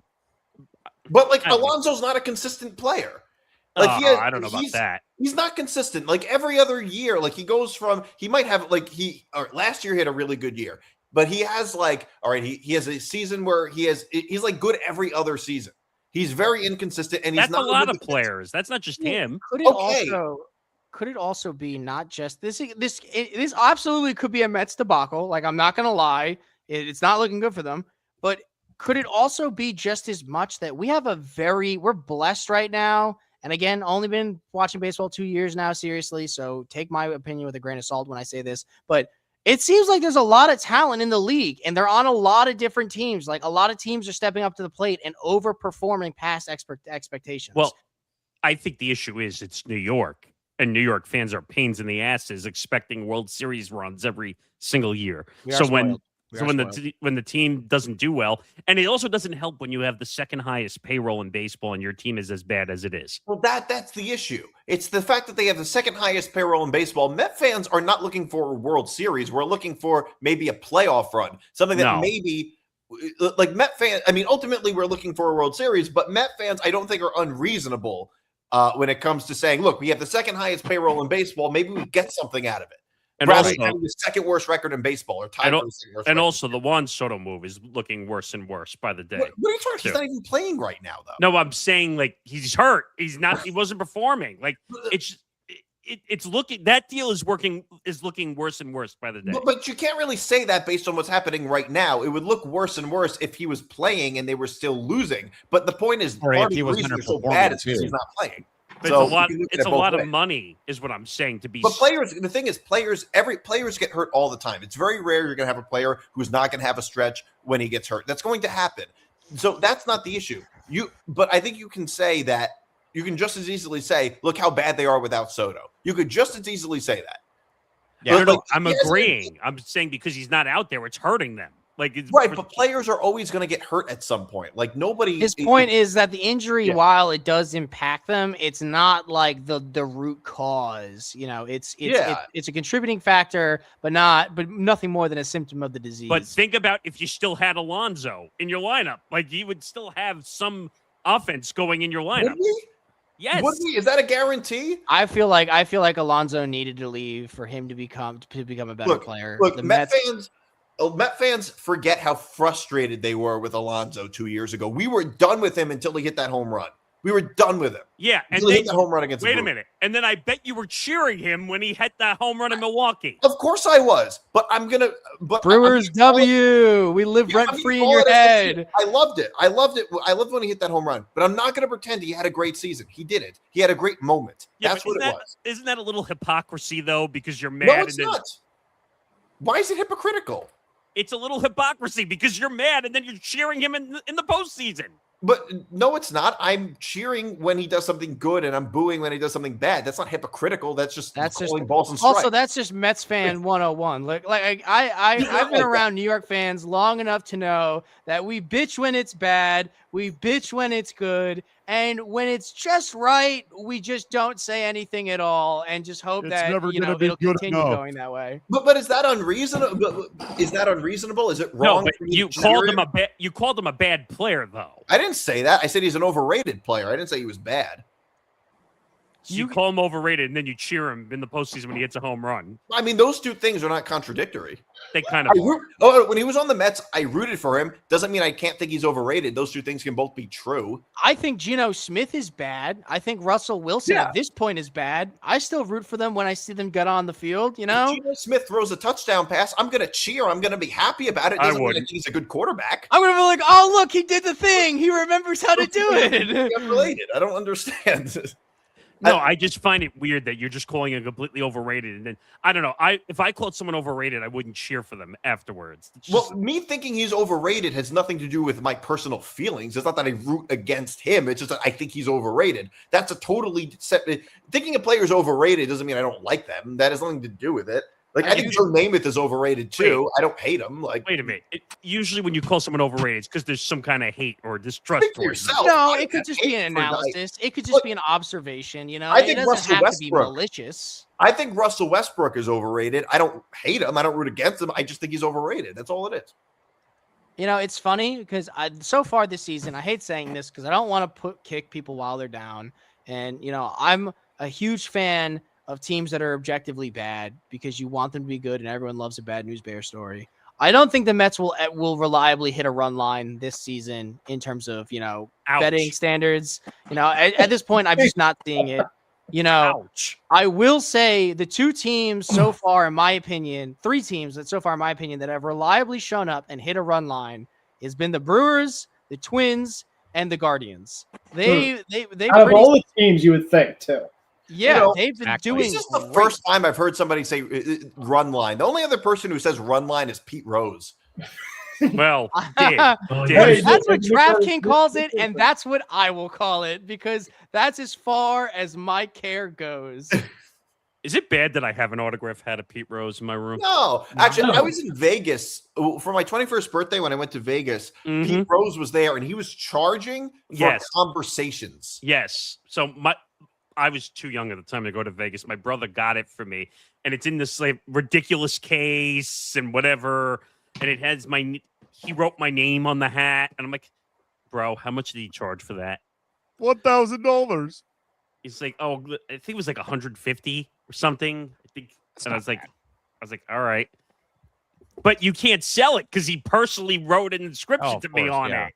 Yeah, that doesn't work. And I'm like, damn it. Well, maybe if he was still alive, you could get him on press row. I probably would have. There's a good chance. No. I don't know. He probably would have charged us. Don't even get me started on that. You don't think he would have done that if he's charging people to have a conversation with him in Vegas? You want to tell the story about Tim Donaghy and the stipend pay? Yeah. Oh, so Connor, do you know about Tim Donaghy, the disgraced NBA referee? Or no? I'm sure he does. No, actually, I don't think I do. So this was the original gambling scandal before this one. Okay. Where he basically was point shaving games. Classic. And NBA is, in my opinion, the most rigged, bettable sport out there. It wasn't that he was point shaving. It was that he was betting on games that he was officiating. well, he which was included, which was mainly the 0-2 conference final between the Lakers and Kings. well, and he had the NBA insider information. investigated it and found that it had no impact. I mean, I don't really buy that. At all. And then the worst part is he put a wire on to sell out everybody else. He was running around with these bookies. There's no honor amongst thieves. You know that, man. So, long story short, when did I do this? Was it this year or last year? It was, I think, the week It was at least a after year the ago. scandal broke out. So it had to be last year. So I reach out. I had his email because I had emailed him before, and it worked because I knew it was him because he actually answered me back. So I reached out to him and I said, "Hey, I'd like to have you on," because he was making his rounds on all these podcasts. And so he emails you back quickly, if I remember correctly, Callan, like very quick. Yes.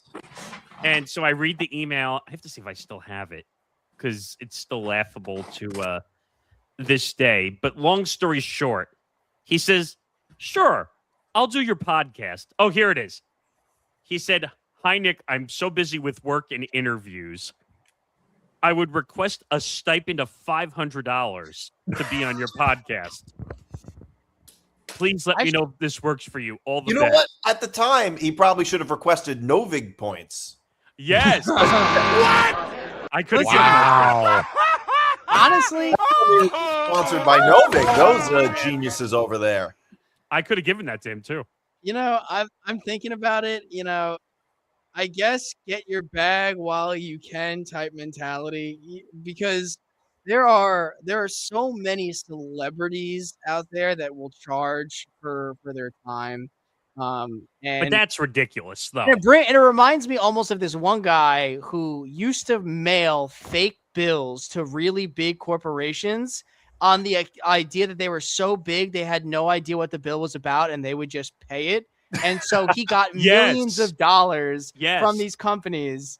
And, you know, I know we're talking about sports here, but I will take a singular moment to get on my soapbox and be like, sometimes when someone commits a crime so smart, they should get a pass the one time because nobody else thought about it yet. You know? That's fair, I think. But yes, I enjoy telling that story every single time because, yeah, Tim Donaghy tried to sell himself out to me for $500. So Like, I like thought he people would had enjoy that. $500 laying around. So I said to Callan, I said, look, if I'm paying this idiot $500, he better come on and do a live stream, full 3-hour show and sit there for all 3 hours and break down the entire investigation and tell me everything that goes on behind the scenes of being an NBA referee. And Yeah, full full frontal. frontal. And ask every question asked of the chat box. That's the real damning part. I was jokingly gonna write him back and say, hey, you have to sit through our full 3-hour show at Press Row if I'm gonna pay you $500. But I just said, I told Callan and Callan agreed. Like, let's not go down the rabbit hole. It's not worth it. I do have to ask you guys, because, like, listen, I'm a gambler first. I love sports, but I love sports because it makes me money. You know, they're fun to watch. Or loses you money. Lately that has not been the case, but you are correct. It will lose you money. You know, as a Lions fan, I've seen my parlays get crushed because a ref has an axe to grind. My point. Oh, yeah. My point is the one thing I will hold true to is I have never seen a sports organization more fucking rigged, intentionally so, than the NBA. And the whole gambling ring debacle that just got unveiled in the last year. Oh, I don't Chauncey think- Billups, huh? I don't think that's getting talked about enough, because here's the deal. Everyone says, oh, it's a poker game. It's not that important.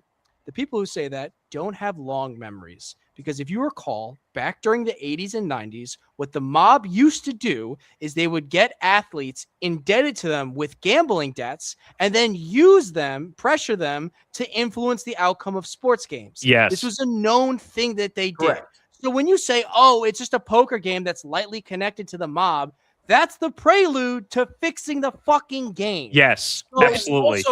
It's also not just a poker game. It was a rigged poker game. Wait exactly. a minute. Scam. Wait. It was meant to indebt the athletes. Wait, you're missing something else too.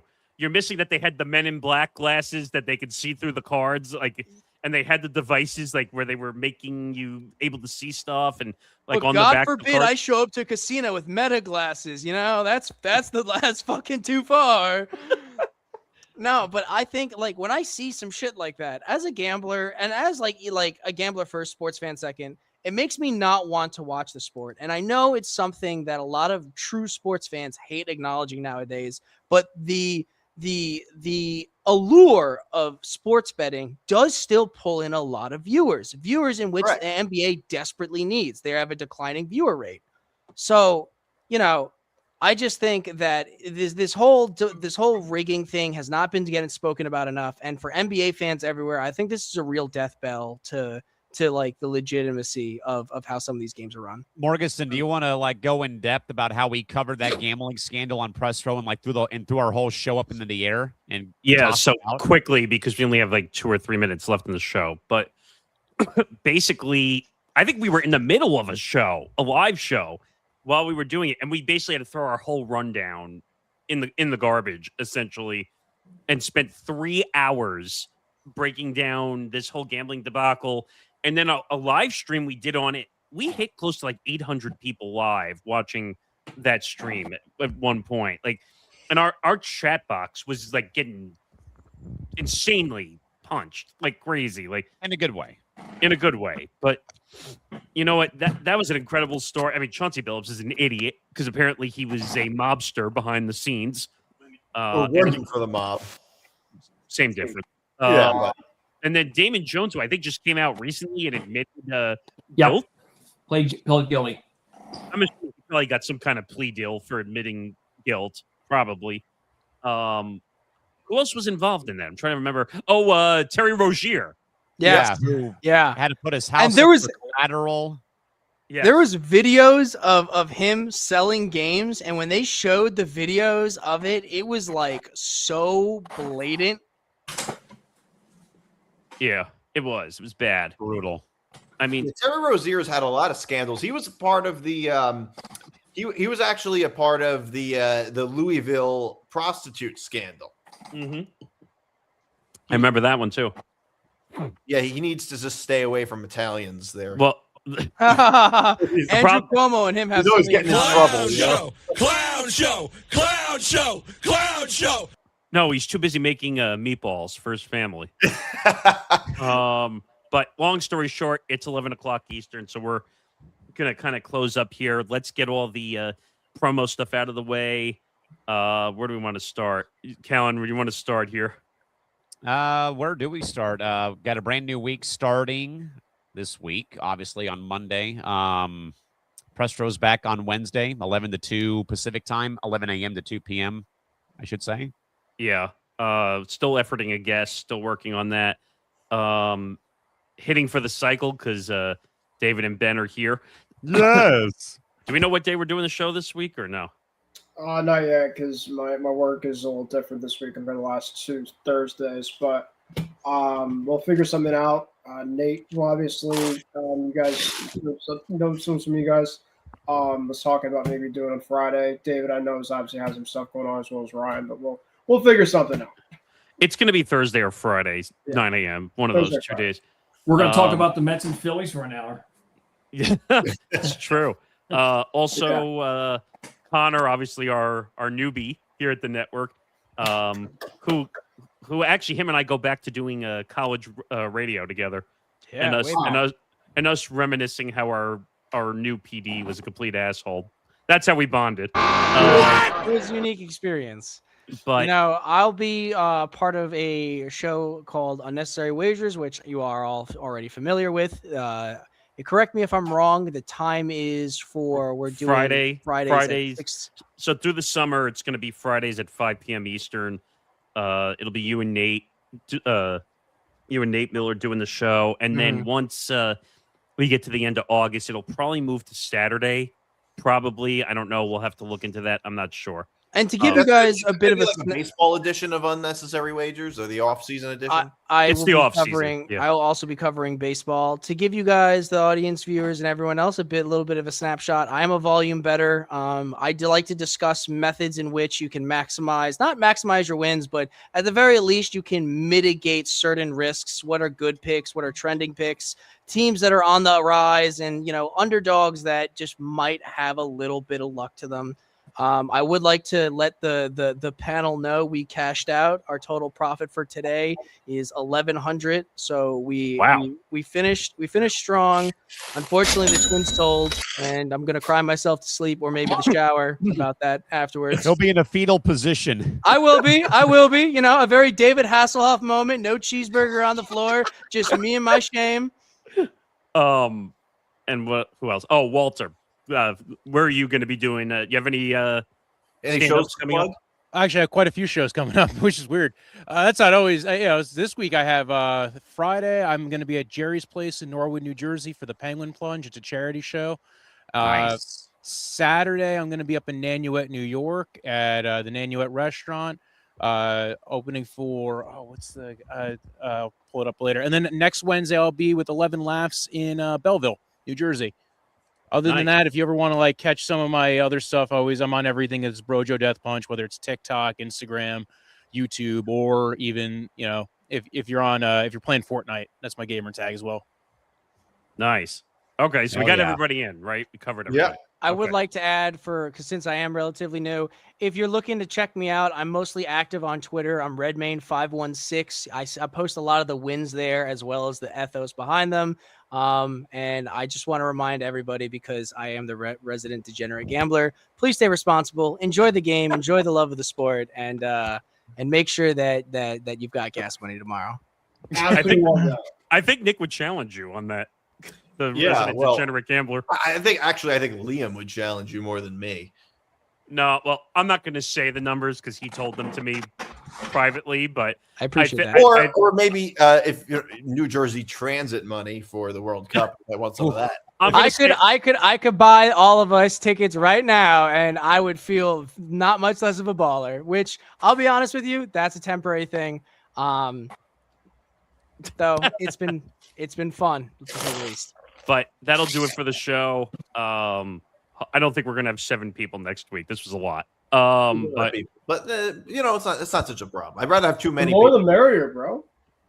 It's just hard to get a word in. But otherwise, we'll be back next week. I don't know who's gonna be on next week. We got to figure that out. I'll be running late again because of work. Yeah, well, later. For those weeks we have to. Yeah, but that'll do it. YouTube.com/ETB Network. Like and subscribe and check us out. We are a couple of subscribers away from 1,100 now. I think 2 or 3 away. So go over there and subscribe. 230 people watching right now on the show. So that's good. Our numbers have been really climbing the live site. I have been thinking about getting more of our shows live than taped. I have been thinking about that, kind of going that direction. So that's something I'm going to be discussing with the rest of the guys. Because it seems to be working. I know Forever Power 5 is going to be live during the college football season and some other stuff too. So that's another conversation for another day. But that'll do it. Have a good night, everybody. The show will be back on Sunday, I guess 8:30 again, assuming. 8:30 to 11:30 Eastern.